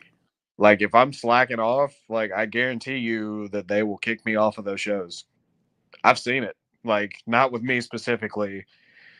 I've only been asked to miss, and it's not even that I was asked to miss the one show. They told me that they were giving me X amount of time off after I got hurt once and I had to miss a show. They had me miss the next show because they know me and they know that I'll rush and they know that there's a chance I might not be healthy. So they're like, you're going to miss this show and then you're going to miss this next show. And then ever since, like they've always taken very good care of me. So, you know, loyalty. Gotcha. What a fucking concept. Yeah, anybody, and look, that's another thing that you don't hear a lot of, is promoters that give a shit. Um, I know for a fact most of the people, and you know most of the people I deal with anyway, Yeah. but most of the people I deal with are about their talent over anything. Yeah. You know, sponsorships are the way to make a show run smoother, in my opinion, than just relying on the gate. So that's Oh God, one yeah. guaranteed way. Right. That's a way to kind of make everything fluid. Uh, but when you're concerned about the gate and that's your only source of income on it, yeah, you could roll up in that bitch in a wheelchair. They're gonna throw you in the ring. They're gonna give you a shot of something Yeah. or whatever, and they're gonna throw your ass in there. And I'm like, I don't, I don't like that. I am No. gonna say I don't like that shit. There's like it's always been like not to use like a maintenance fucking phrase, but like it's preventative maintenance, right? Like Yes. you take care, you can even compare it to like auto body work or like mechanical issues. Take care of the pieces that run the company. Yep. Like take care of the parts that run the car. Like get the Oh, oil change, like rotate the brake tires, chops. get new tires, Brake brake chops. pads. Yeah. Yeah. Like Yep. to me, like if you take like I'm a very big on taking care of people that take care of me. And Right. I also like I expect that out of people if I take care of them that they're gonna take care of me. Like and that's been to my detriment sometimes. But I also I believe in people a lot, which is not a bad thing, I don't think. Uh I've had a few heart to hearts with people that tell me that I care too much. which is fine. It's not like they're not looking at me and going, "Hey, stop caring about these people," as much as they were saying that I'm taking care of them more than I'm taking care of me, which is I'm very guilty of at times. There's a lot of Sacrificed that. a very significant, sacrificed a very significant portion of my career to people that don't talk to me anymore. Unfortunately, I've put my body through a lot of shit for people that don't talk to me anymore. That's the other thing. And that's a lot of people look at a wrestling ring, right? And they're like, "Oh, it's got springs and shit." And I took a picture of the skeleton. I asked permission before I did this. By the way, I Yeah. made sure to get permission. I was like, "Hey, can I use this for a joke?" And they were like, "Wait, what? You want to take a picture of our ring as a joke?" I'm like, "I'll write it. You read it. If it's good, I'll post it. If it's not good, I'll delete it. I'll let you delete it. Here's my phone. Don't care." I wrote what I wanted to write, and I was like, "Hey, man, you forgot the springs." That was the only thing. Or, "Hey, where's the springs at?" And it was a picture of a skeleton of a ring. And people were like, "Oh, wait, they really don't have springs?" I'm like, "No, maybe in Mexico, but not here in the States. They don't have springs in the damn ring." See, And the padding is not that thick. No different No. than a gym mat. No, it's inch, like typically if you buy a ring from High Spots, because they're like the leader in selling wrestling rings, right? You get metal beams, you get wood, typically 2x10s, and then you have an inch thick mat. That's it. That's all it is. The beautiful thing is that you have different types of rings, but at the end of the day, they all suck. Uh, like I've wrestled. My personal preference for like bumps are rings that use plywood as opposed to 2x10s, which the height difference from the 2x10s to the plywood means you have to adjust the eye hooks for your ropes appropriately, or they'll be too tall. I feel like the plywood bumps better. It's way more maintenance to keep up because plywood breaks easier than 2x10s do. There are some rings that have a spring in the middle, but the downside is that these rings don't bump very good to begin with because they're actually going down and hitting the spring, which instead of getting the little bit of give that you can actually get, you hit the damn spring. So it's taking that away from you. And there are occasions where this fucking spring gets stuck. So it's just stuck in the upwards position. So when you hit it, it doesn't give. So that's even worse. Oh, And the six-sided ring is like, to me, like I enjoy working in a six-sided ring, but I don't like bumping in a six-sided ring. The six-sided ring opens up a bunch of different possibilities, but if you think about the framework of a square ring and how straightforward it is with the metal beams, you have to think about how they make the beam framework work on a six-sided ring. it's cross membered, isn't it? Depends on who makes it. Oh, Jesus. But the more of those beams that you add in, the less that they give. Yeah. And then like you can get into the whole different sizes thing, right? 20-foot rings have ridiculously long beams. 20-foot long. If you don't have braces underneath the beams, it's like running on a fucking trampoline without like feeling like a trampoline when you bump. Because if you think about it, when you step in the middle and you put all the weight in the middle of the 20-foot ring, all of it shifts downwards. Right. Because the beams are so long. So you have to have the braces. which automatically takes bump out of the ring. So as shitty as the bump was before, now it's even worse. Wow. Like there's like no good, like if you think about how masochistic wrestling is sometimes, like you physically like willingly throw yourself at a fucking like metal beams, wood, and 1 inch thick pad if you're lucky. Some people use half an inch thick pad. Like they use the fucking the foam like puzzle piece mats. I've seen people use puzzle piece mats. And like it's ass.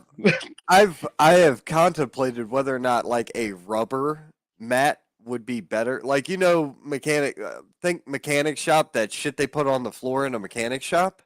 Yeah. I Uh, was like, how bad would that hurt? It'd probably be even worse. I've never seen anybody do that. I I've haven't seen either. shit. Uh, I'm sure. and one day we'll get in here with like Selena and we'll talk about a couple of occasions where I was just looking at her and I was like, this ain't gonna work. Like when we were looking over a ring. Uh,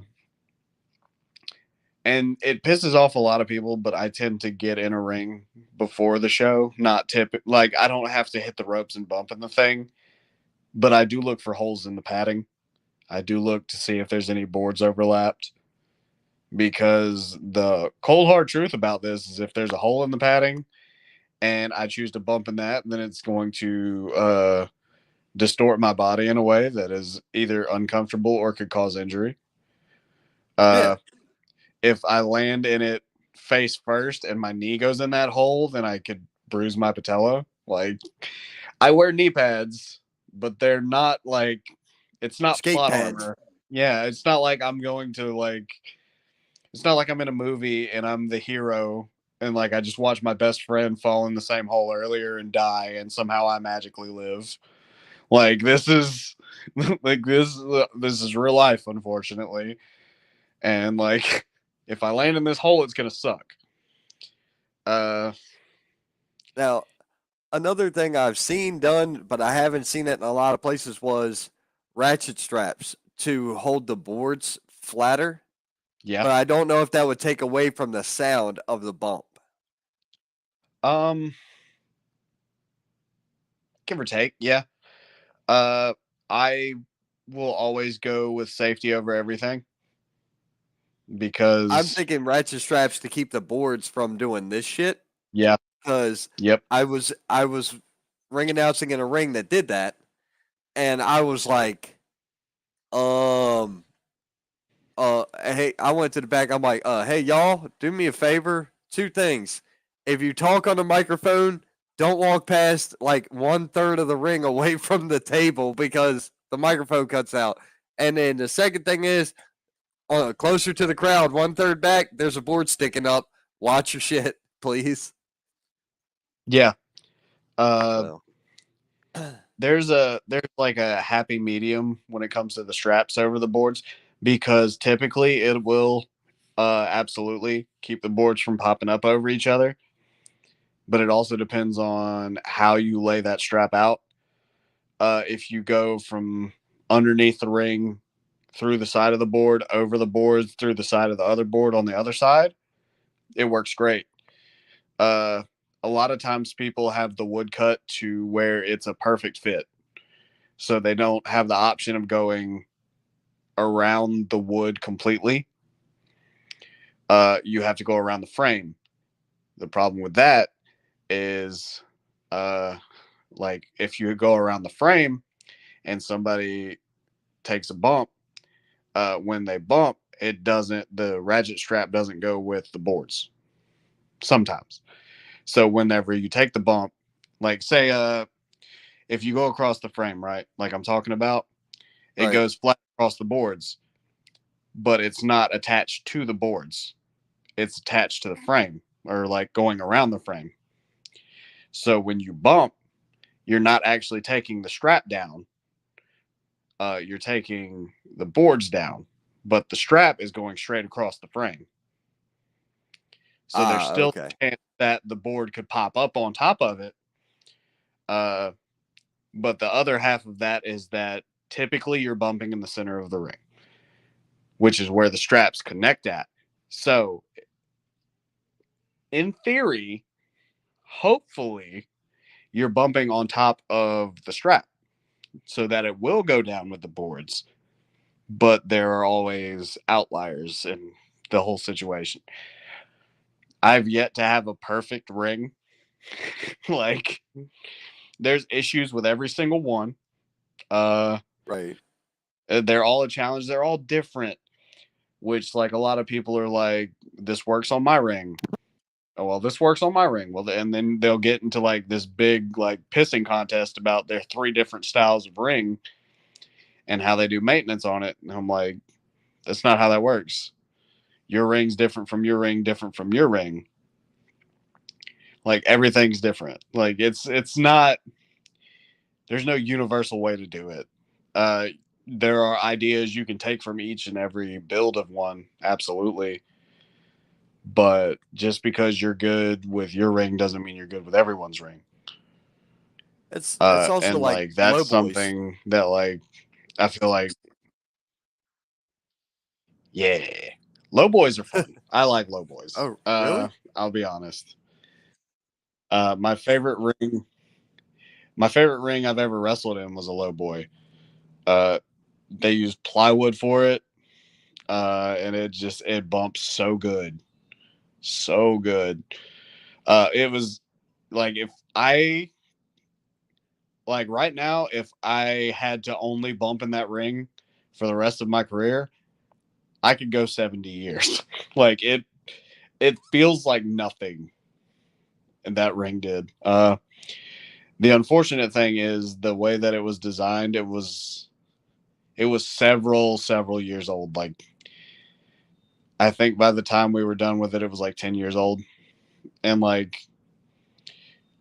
it was a weird thing because, like, I was very good at setting it up when we first got it, but by the end of it, like, there was this one pole that always tried to, like, step up off the ground. Like, it would, like all 3 of the other poles were on the floor, and this one was levitating. And I was like, oh, that's fucking weird.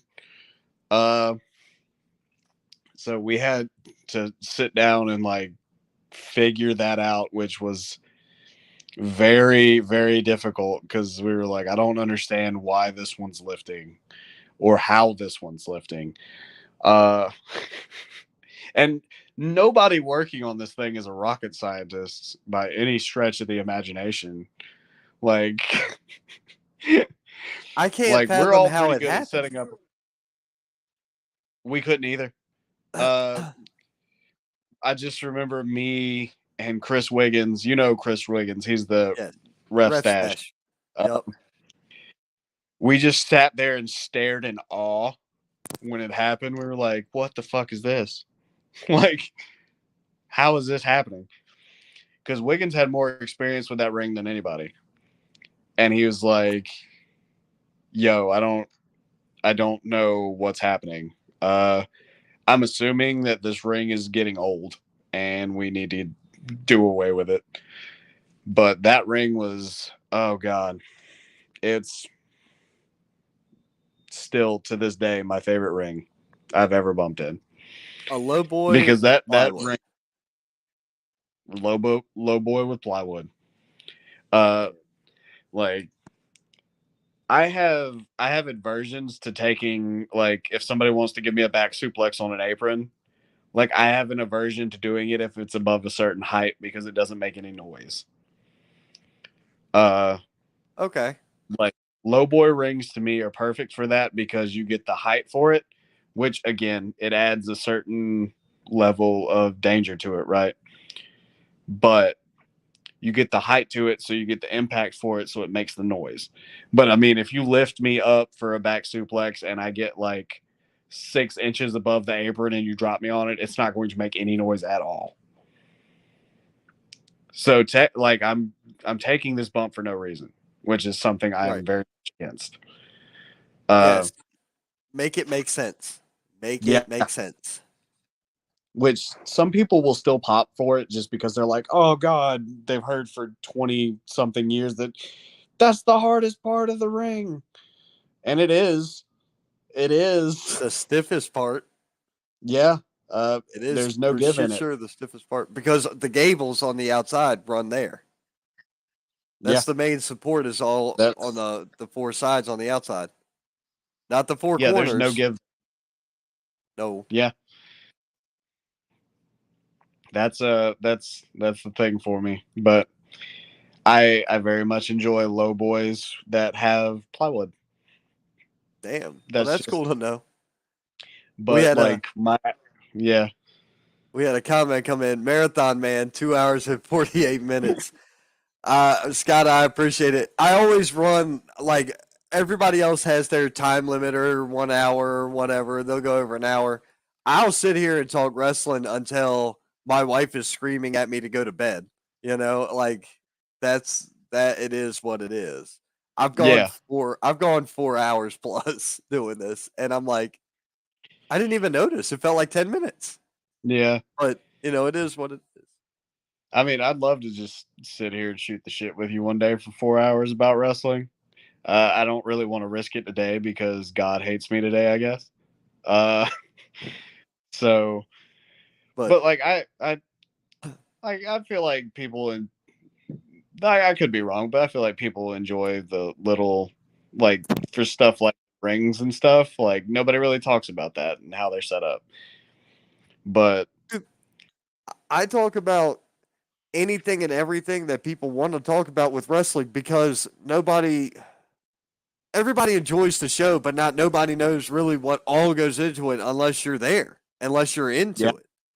It's like when you show up to a show and the audio system fails, fuck, what are you going to do? So you roll with the punches and you do what you got to do. That's happened to Paul Met. A couple times it's happened to me. I walked around one show and it's on Facebook somewhere. I walked around one show with 2 mics. I'm like, hell yeah, I'm turning on both in case one of them messes up. Thank y'all for coming out. It was the end of the night anyway. But I was like, you know, the hell with it. At this point, it is what it is.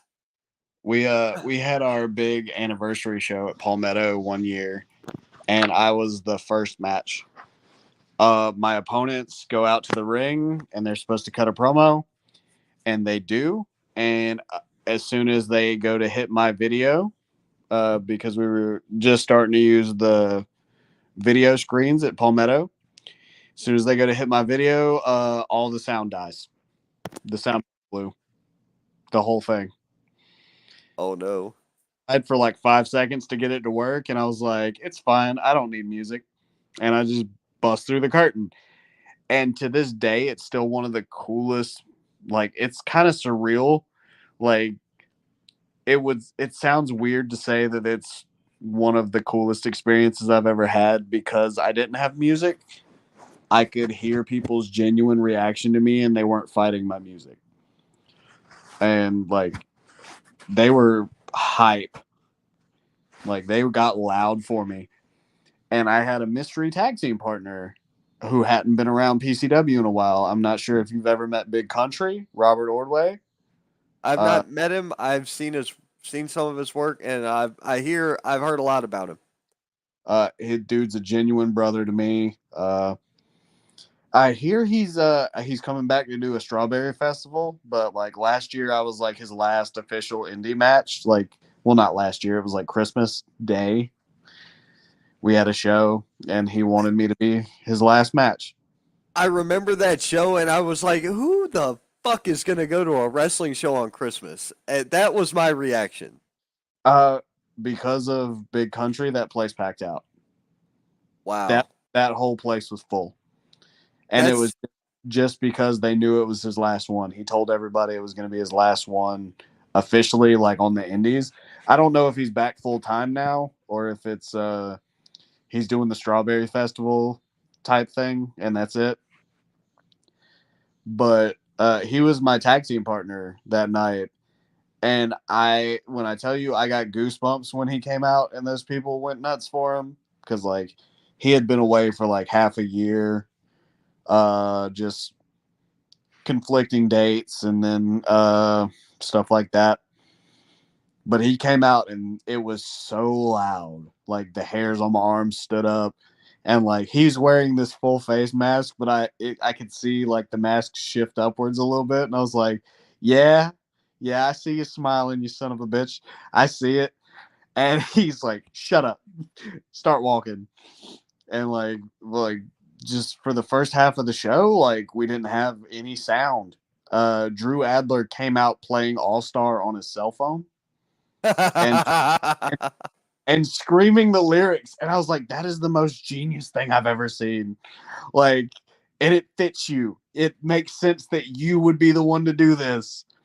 Right. But like it was an experience. But like it was really cool. Like you had a genuine connection with the people, which I'm not saying you don't have that with your entrances now, but some people have their entrances mapped out, so they're at certain parts of the ring to do certain things for certain cues in the music. So instead of just being there in the moment, they have to think about their cue and their music to get up on the ring and do whatever it is they're doing. But like that night, like there was none of that, and you could just live in it. It was so cool. And of course, it Right. happens on the anniversary show is the fun part. Yeah. I mean, I, by my own fault, I never made it to a Palmetto show until this year. And I was like, it's going to be a long day, but this will be worth it. My long day started at the barber shop that morning to get Ooh. cut up, to go to ring announce a show at 1 p.m., to leave there and go straight to Columbia. And Yeah. I was just like, it's going to be a long day. I felt like pure shit by the time I got home because we stopped at Applebee's and ate on the way home. But I No. couldn't stop up the road. I couldn't Oh stop man. when I was in Columbia. I never would have made it home. I would have been too tired. Once I get Yeah. full belly, I'm ready for a nap. Like Yeah. this is it. I'm ready to be done. But man, it was a fun show. I had a great time. But that's the great thing, man. I find enjoyment in everything I do. And I also make sure, oh shit. No, bitch. Oh, my bad. Something was not supposed to be where it was. But I took care of it. Anyway. Whatever. I try to segregate everything in my brain. Or Yeah. segment is probably a better word for that, but Yeah. it is what it is. I try to each individual match is its own individual entity. Yeah. A show being a good show is one thing, but if you can't separate every independent aspect of it and find enjoyment in everything that occurs, you didn't really get. You just had it was a good show. Well, what was good about it? Well, the whole thing was good. Well, if you can compartmentalize it as a fan or as a entity talking on a podcast in front of God knows how many people, you can help. This is why it mattered. This is what was important. This is what occurred. It sets the tone. It's it's the cadence, and that's to me Yeah. that's most of the mastery in the industry is the cadence. Yeah. Absolutely. I mean, if you think about it, and I'm going to use PCW as an example because it's the one place I work the most. Like I've consistently been booked there for 8 years. They've been good to me. Even when I was out with injury, they paid me, which I've never had happen. Sugars handed me an envelope every show, even when I wasn't like able to do anything physically, or even if I wasn't even doing anything, but I was there to sell gimmicks. Like he would walk up to me and he would give me an envelope, which I don't know if he wanted that out there, but like, cause his, I feel like it ruins his mystique as a bit of an asshole, but, uh, I think he's, that's why I like the guy. yeah, like I told you, this is the type of person I attract. Right. But he took care of me. So like, if I have the opportunity to plug him, I'm gonna plug him. Take care of me, I take care of you. At Right. Palmetto, you're guaranteed a variety show. Oh yeah. Like if you think about it, you for one segment, you're guaranteed. Well, I'm not going to say guaranteed because something could happen, a double booking, or someone's not available for something. But to me, I don't see Mad Dog going anywhere. Like he's at Palmetto. Like I don't see them parting ways anytime soon. Um, he's definitely like he's guaranteed a segment. There's going to be Mad Dog Mayhem. You're going to get your carnage. And you're going to laugh Next your ass segment, off. potentially Raylan Albee. Yeah, Yeah.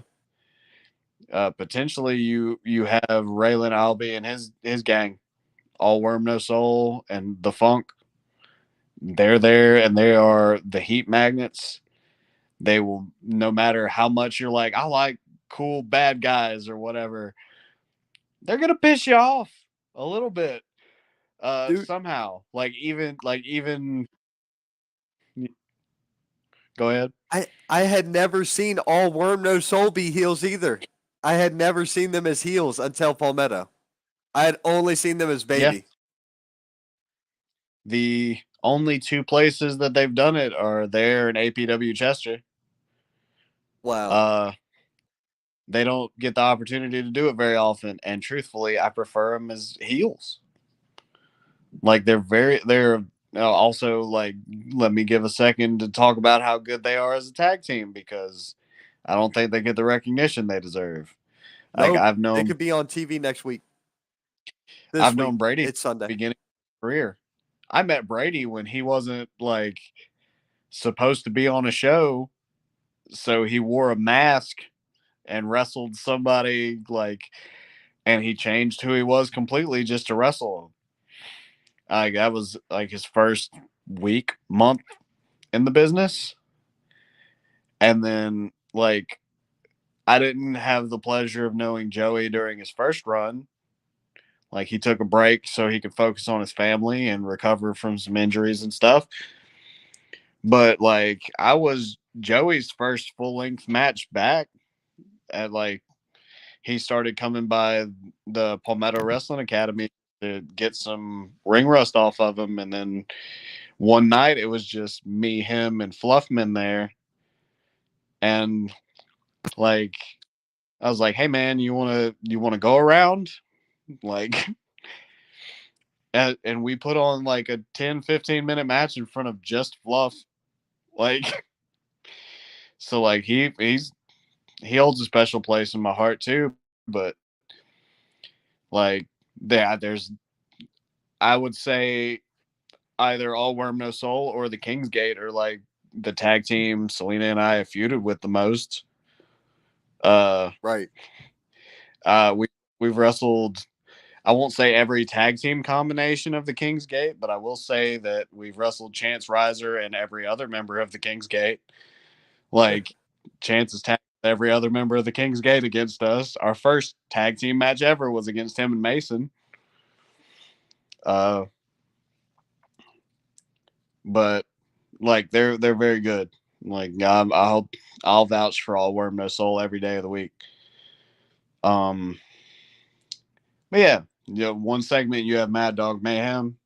One segment you have Raylan and his gaggle of friends that are like they are going to piss you off. They're going to make you mad.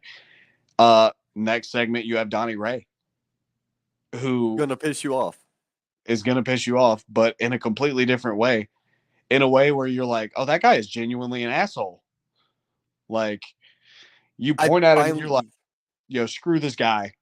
like, so like, go ahead. I tried to get it going. I told Shane I was gonna get a chant going, Donnie Thornberry, because that's who he looks like. And when he talks on the microphone, that's what he sounds like. That's And Shane was like, please don't do that. You're going to piss him off. I'm like, good for it. And every time Donnie walks in front of me, I flip him off. And I'm just sitting in my chair all relaxed. I'm just like, oh, hey, Donnie. And I man. just flip him off every time. And he does not sell it at all. And I'm like, all right, that's cool. And then I finally got the chance to talk to him after meeting, you guys in the merch area. I went over and spoke to him. I'm like, listen, dude, I'm going to give you a ration of shit, but you are legitimately one of my favorite heels in the region. You're one of the best heels here.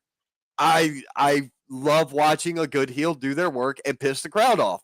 Yep. I get enjoyment out of it. It turns me on to see a whole fucking crowd of people get angry and upset. I love it. Yeah. Because that's what happens when I talk a lot. I piss off so many people on the internet whenever I speak, especially around wrestling. Hey, look, speaking of people that hop to any extreme to piss somebody off, Lazarus Black, one half of the Wired Jaw Social Club. Jesus Christ. Dude, him, back when he was with Black Society, him and Ryan Manis came to my house and did an interview live. We sat outside and drank for 2.5. I was drinking before they got here because I was cooking on the grill and I like to enjoy an adult beverage. I was drinking Crown Royal before they got here. I was drinking Stella with them, whatever they were drinking. I was 3 sheets to the wind by the time the interview ended. But damn it, we had a great time. Well, man, it's good to see you on the show, Laz. I'm glad you popped in. But, oh, man, he finally catches one, and we're about to go home. Laz. It's all good. Do better, it's man. all good. He can, look, if he's on his way back from Florida. Yeah. Oh, look, he said, I was drinking Sweet Baby Jesus by Duke Law.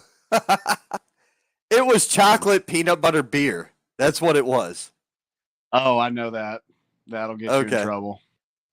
I generally drink, if I'm here, I drink Stella. If I'm home in Maryland, I'm grabbing 10-ounce Bud Light in a can. And it is what it is. That's because in Maryland, it's brewed in Southern Maryland. The beer comes specifically from Ohio in a 10-ounce can or some fucking other place not there. Yeah. It's brewed specifically for like 2 or 3 little small areas where that's what they like. And it tastes better than a standard Bud Light anywhere else you can get on the planet. Hey, man. I've already made the request to any of my Southern Maryland folk, hey, when y'all coming down this way to, bless me with a suitcase, I'll hook you with the cash and I'll even feed you. Bring me one of those good old suitcases, brother. That's right, man. Well, man, Laz, I don't. Go ahead. Go ahead. No, you got it. You're good. He said, fuck it, call it a double down. Oh, dude, no. You can just go back and rewatch the first 3 hours. You'll be set. Yeah. He's on the road back from Florida. They went and worked that show down in Florida. Yeah, I forgot about that today, actually. And I'm glad you said that. Congratulations to XCW. I'm glad y'all are making moves and getting to drop on down to Florida because Florida is one of my favorite places to work. Really? Oh, yeah. God. The party atmosphere is real all the time. Met some of my favorite, like some people that I'm probably going to be friends with for the rest of my life down in Florida. Like wrestling, non-wrestling too. You said much love. That's right, dude. Yeah. Lazarus Black was at one of the only seminars I've ever done. And like I taught a seminar, which wasn't really me teaching very many things. It was me explaining how I've managed to get to where I am on the independent level. And I think Laz still brings it up every time I hang out with him. And he shows me in his notebook where he wrote it down. The first lesson I teach people is one, don't be yeah, see, he still has the notes. The first lesson I teach anybody is that people will not book you if they don't like to be around you. Because, like, if they have the option to not be around you that day, they're not going to book you if you're an asshole. So, the first thing I teach people is I say teach people, but I don't believe I'm in a position to teach so much as critique. Because there's a lot of people that train people, but like they have taken the time to learn X amount of different styles, right? like I say again with Ethan, the reason he deserves to be a trainer is because he went out, learned a bunch of different styles from a bunch of different people, so that no matter who walks through the doors of his schools, he can teach them how to wrestle. That to me makes a good trainer. I don't consider myself a trainer. I work with Selena and I work with Drew. They already had the groundwork done. I can't take credit for their training. I've told them if they want to put me down, they can, but I didn't train them. I just gave them new tools to work with when they were already working. But the first thing I tell people at my seminar, and I have them write it out, and I was like, and I want you to write this out in all capitals. Put a period after each word. That way it's emphasized. And I'm like, do not be a cunt. And it's the truth though, because if you're an asshole in a locker room, nobody wants to be around you. Like, be Right. likable. Like, I've seen people get farther just being friends with people than I ever did for people that were talented that were assholes. Like, that's just the cold truth. I guess I could be considered case in point on that one myself because I'm an asshole on my own and genuine, but when I'm in the locker room, I'm like, how would you like this presented? How do you all right, so you're the tie-dye sunrise, right? Yes, sir. All right, that's what you want said? Do you want it said after your weight and where you're from? Which order do you want this presented in? Yep. I make sure to deliver whatever is asked of me. Now, certain people don't want their stuff, or some people, oh, can you put both of these? I'm like, I can, but I don't think it makes sense in my book. But I'll do whatever you want, but I just don't think Yeah. it makes sense. Oh, well, just go with that one then. Oh, cool, awesome. Here we go, and move forward. I just want to be professional. It's professional wrestling. Of course. Of course. That's the first word in the old description there, friend. Right, It's exactly. like, treat people how you want to be treated, be good to people, do the job to the best of your abilities. Like, and like, if you're a wrestler, fucking take the time to thank the crew. Like, because if there's no sound guy, you're not coming out of music. If there's no ring announcer, nobody's going to know who the fuck you are. If there's no ring crew, you're fighting on the fucking floor. Like, people If you have a ring crew, if you even have a ring crew, right? if you are blessed enough to have a camera guy, whether it or a camera person, because actually a majority of the people I've seen work cameras on shows are women, and they're fucking talented women. Like, Right.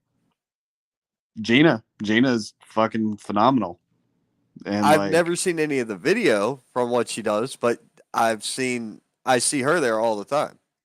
I can send you and let me put over Raylan a little bit more. He makes highlight videos too. He takes the footage from Palmetto and he makes these dope little highlight videos. He made me one. And all the footage you see from the Palmetto shows are footage that Gina got, Nice. because she's the only one that's there every show to run roaming cam, right? Uh-oh. Yep. Yep, that's my I just saw Laz's comment about my first rule. And which, I'm guilty of being a bit of a cunt myself whenever like I'm caught in the wrong mood.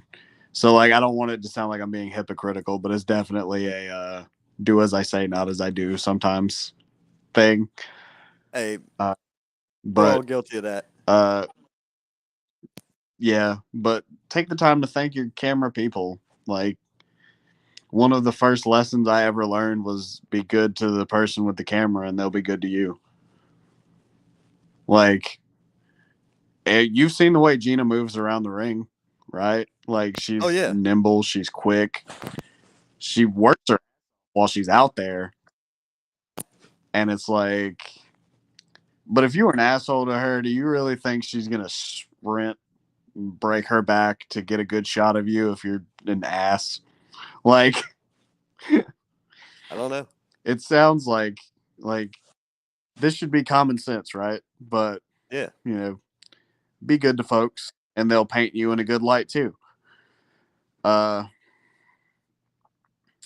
wish I would have done a little bit more of that in my early years, like taking the extra time out, because there's a bunch of people that used to like support us. Like, I make it sound like they fucking hate us now. But like, there used to be a bunch of people in the crew that aren't there anymore, and I have a way of contacting them. But like, now that I'm like older in it, like I want to say thank you to them, and I don't have the ability. One of my favorite photographers took about 600 pictures of my match, then 50 of the next match because they were an asshole to her. Look at how that worked out. That's so strange. Holy shit. What it's a concept, funny, right? Yeah. People will go the extra mile for you if you're good to them. They really will. Right. That's your incentive. Like, even if you're not a genuinely good human being, just show up and fucking pretend. Like, that's what I do. There's an incentive to doing it. Like, It's not like you're just doing it and you're like, oh, I'm getting nothing out of this. I'm such a good person. Why am I not getting rewarded? No, like, people will book you if they like being around you. The camera people will get good shots of you if you are good to them. The music guy will probably let your music run a little bit longer if you're not an ass to him, or he'll, decide to play your music to begin with, or not rib you with someone else's music, because I've seen that happen. Yeah. You wouldn't believe the amount of people I've seen come out to A Million Miles by like Vanessa Carlton or whatever. And I've had to do it once, and like I was like, joke's on you guys, I fucking love this song. And but and like it's just strange, man. People are, I don't know what it is, but people just have like an evasion to being good human beings. Like, you can be an asshole and still be a good human. Like, that's right. I truly that, because I like to think that about myself. I'm sure some people disagree. He said that's how Ryan and I ended up coming out to Drake and Josh. We loved it and did it for 3 more shows. Oh my god. That's nuts. Yeah. The only thing I don't want to hear. You can't rib me. You just can't. All right, hold on. I beg to differ, because I guarantee you, if you were halfway out and the thong song started playing, you'd be fucked up. Oh, no, sir. People have tried shit like that with me a lot, and it's never paid off. Which I think it's like a dare, somebody's going to fuck with me. Yeah. But it's fine, because I'm going to have fun with it, because that's what I show up to do. Also, like, I can't afford to like break character. Yeah. More than likely. Fucking last. Here's the thing, like, I can't afford to sell it, because if I get pissed off about it, then that automatically shows everybody a hole in my character. Right. If I'm salty about it, then somebody's gonna be like, see, he's not as happy as he said he was. Yeah. And see, my thing is, I've got such a wide, varied variety of music that I enjoy listening to. Like, at any point in time, you'll think I'm a psychopath or a schizophrenic, because I will go from Dean Martin to Marilyn Manson to Eminem, and and I could sing probably all the songs, not well by any stretch of the imagination, but Yeah. I know all the words. No, I get You you. I do the same thing. There's one time on a trip to Tennessee. It was me, Cam Jackson, and I don't know if you know Damian Wright. He tags with his brother Buggy. They're the Wright brothers. They're talented young kids. Cameron Jackson, I'm sure you know Cameron Jackson. He was with I love Cam. Cam is Cam. a workhorse, dude. I have had more fun moments with Cameron Jackson than just about any human being on earth. What's weird is when he gets popped.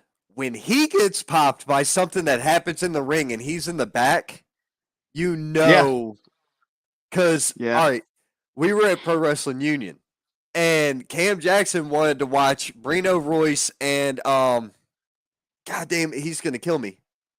Jamal Hewins. Yeah. Mr. Smiley or Mr. Nice Guy. Yeah, Mr. Nice Guy, right? Yeah, Yeah. I think. Anyway. And Brino hits Jamal with this headbutt. And Cam went like that. And I done knocked my damn camera down. And I'm sitting dead in front of Cam. I'm sitting dead in front of Cam Jackson because I'm running sound on the show, doing a pretty weak job of that too. But anyway, and he like lunged forward, and I'm like, dude, what? He goes, that shit had to hurt. I'm like, I don't know. Ask him when they get back here, bro. I'm like, but that's a Brino Royce move right there. He does this headbutt, and when he does, it's like that jaw's broken or dislocated. You know something's messed up, and it sounds good. It looks good, and you can't see the hole in the armor, brother. And it's clean. It's some clean shit. Oh, here you go. 10-10 confirmed. It hurts. He just took that.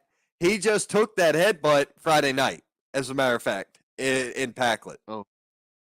The fucking Japanese ass headbutt.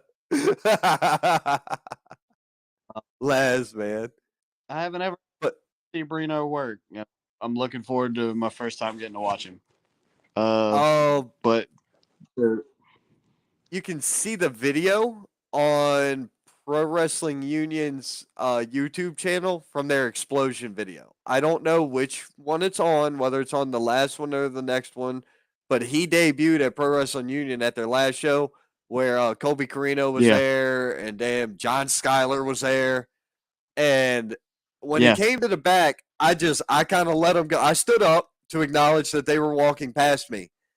And a couple minutes later, he came over to me. He goes, "Hey, man, how was it?" I got up and shook his hand. I gave him a hug, and I said, "That's how you make a fucking debut. That's how you do this." Because them two worked so well together. Yeah. That was that shit.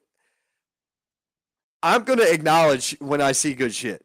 That's going to happen. I don't give a rat's ass what anybody else thinks or sees. I know what I think and I know what I saw. And it was there. And that's why, like, I made the remarks earlier about Selena. I'm not bullshitting. I've made the remarks about you. I've talked to you and told you, please don't do this because it hurts me to hear it. I feel that. I say it about everybody I get to experience time with and everybody I get to hang out with. I get to see, you got to figure, you work a lot of shows, so you spend a lot of time in the back trying to figure out your match and shit. I'm normally right there able to see what's going on. So I get to see everything and I can analyze it real time and I can deliver it right back when somebody asks me. I like having that ability. Yeah. And I like that people, I enjoy the fact that guys will come up to me and ask me about shit. I think that's cool because that shows that I've earned their respect to a degree. And it's like that. Yeah. I respect you guys for what y'all do in the ring. I could never do it. I respect the hell out of you for what you do.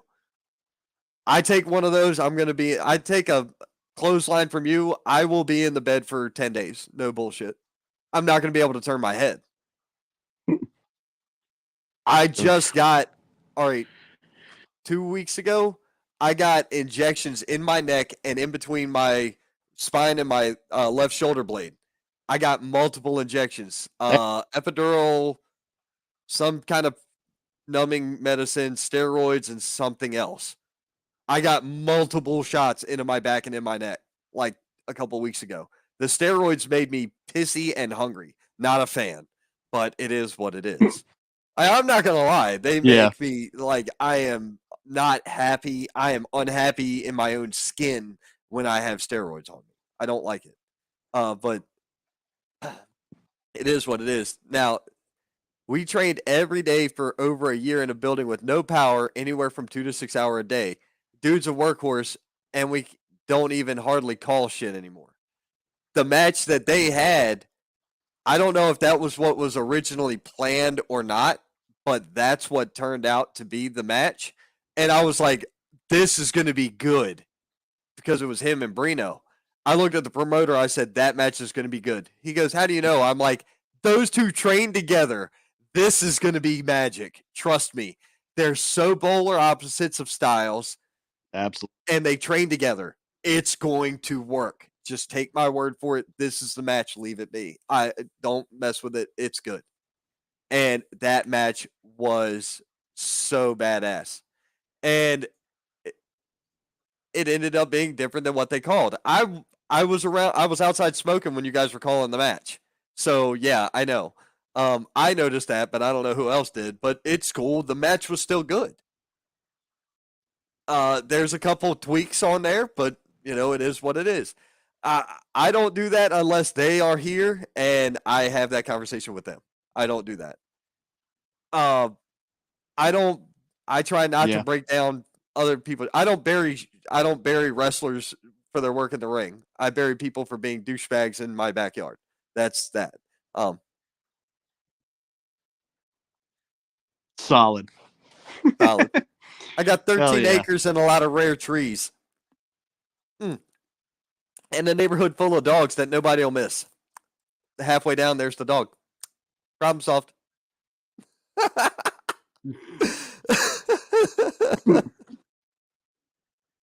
Love hey, it. man. Love it. It is what it is.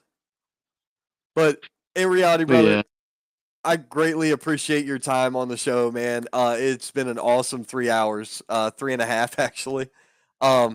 Even with the cutouts, so you're at 2 hours, but it's good. Yeah, roughly missed a whole hour. The FBI has joined the chat. Good luck. I know people that work for them too. Hey, whatever. There will come a time where you and I are talking in person, and I can tell you about certain situations that you would never believe if I said it on air. But if I tell you in person, you'll be like, oh, there's nobody to impress. He's not bullshitting. Because it's just some weird shit that I've been around in my life and time. But either way. I'd love to hear it, man. I got nothing but time at this point in my life. Yep. Hey, that's the way to be, dude. Speaking of time, I'm going to take the rest of my evening and go hang out with the wife and kids. But once again, my friend, thank you very much for being here. Appreciate you having me. It was a blast, man. Of course. We'll have to do it again. I can't wait to talk to Selena. Do what? Absolutely. We'll definitely, because I texted her right before I came on, and she was like, oh, shit. Oh, yeah. Fuck. She was real upset with herself for missing it, but dude. Yeah. We'll make it up. Oh, dude, nah. It's nothing to make up because it was either going to be you jumped on, I would have messaged somebody else, or I'd have just done, my normal rant and, bullshit through the main big shows and call it a day because that's what I do. I just do whatever comes up. I don't do scripts. I do real. I don't like scripted shit. Now, if we're cutting a promo and it's scripted, okay, that makes sense. Or if we're having an interaction that's scripted, okay, I get it. But I can't script a 3-hour podcast because guess what, folks? Concussion brain. I'm not going to remember the shit. So, sorry. Well, it makes both up. Right. Once again, another topic for another conversation outside of this show. Absolutely. But, brother, thank you so much. I can't wait to see you guys Saturday night. Be sure we've got a stacked weekend of wrestling. Friday night, Pro Wrestling Union presents Mayhem. JD Drake challenging Chase Emery for the title. Yep. That's your main event for that show. There's a lot more to it, folks. You'll see the commercial here in just a minute. And then Saturday night, Palmetto Championship Wrestling, Columbia, South Carolina. I can't wait. I'm excited for this weekend. I already got my leave scheduled. I have to do that shit like a month in advance. Yeah. I have to take off like a month in advance for wrestling shows, but it's fine. I've got like 200 hours of leave to burn. So what better way to do it than this? So, hell yeah. Anyways, thank you again, my friend. And ladies and gentlemen, it's been real. It's been fun. It's been real fun. Thus proclaimed, the Saint.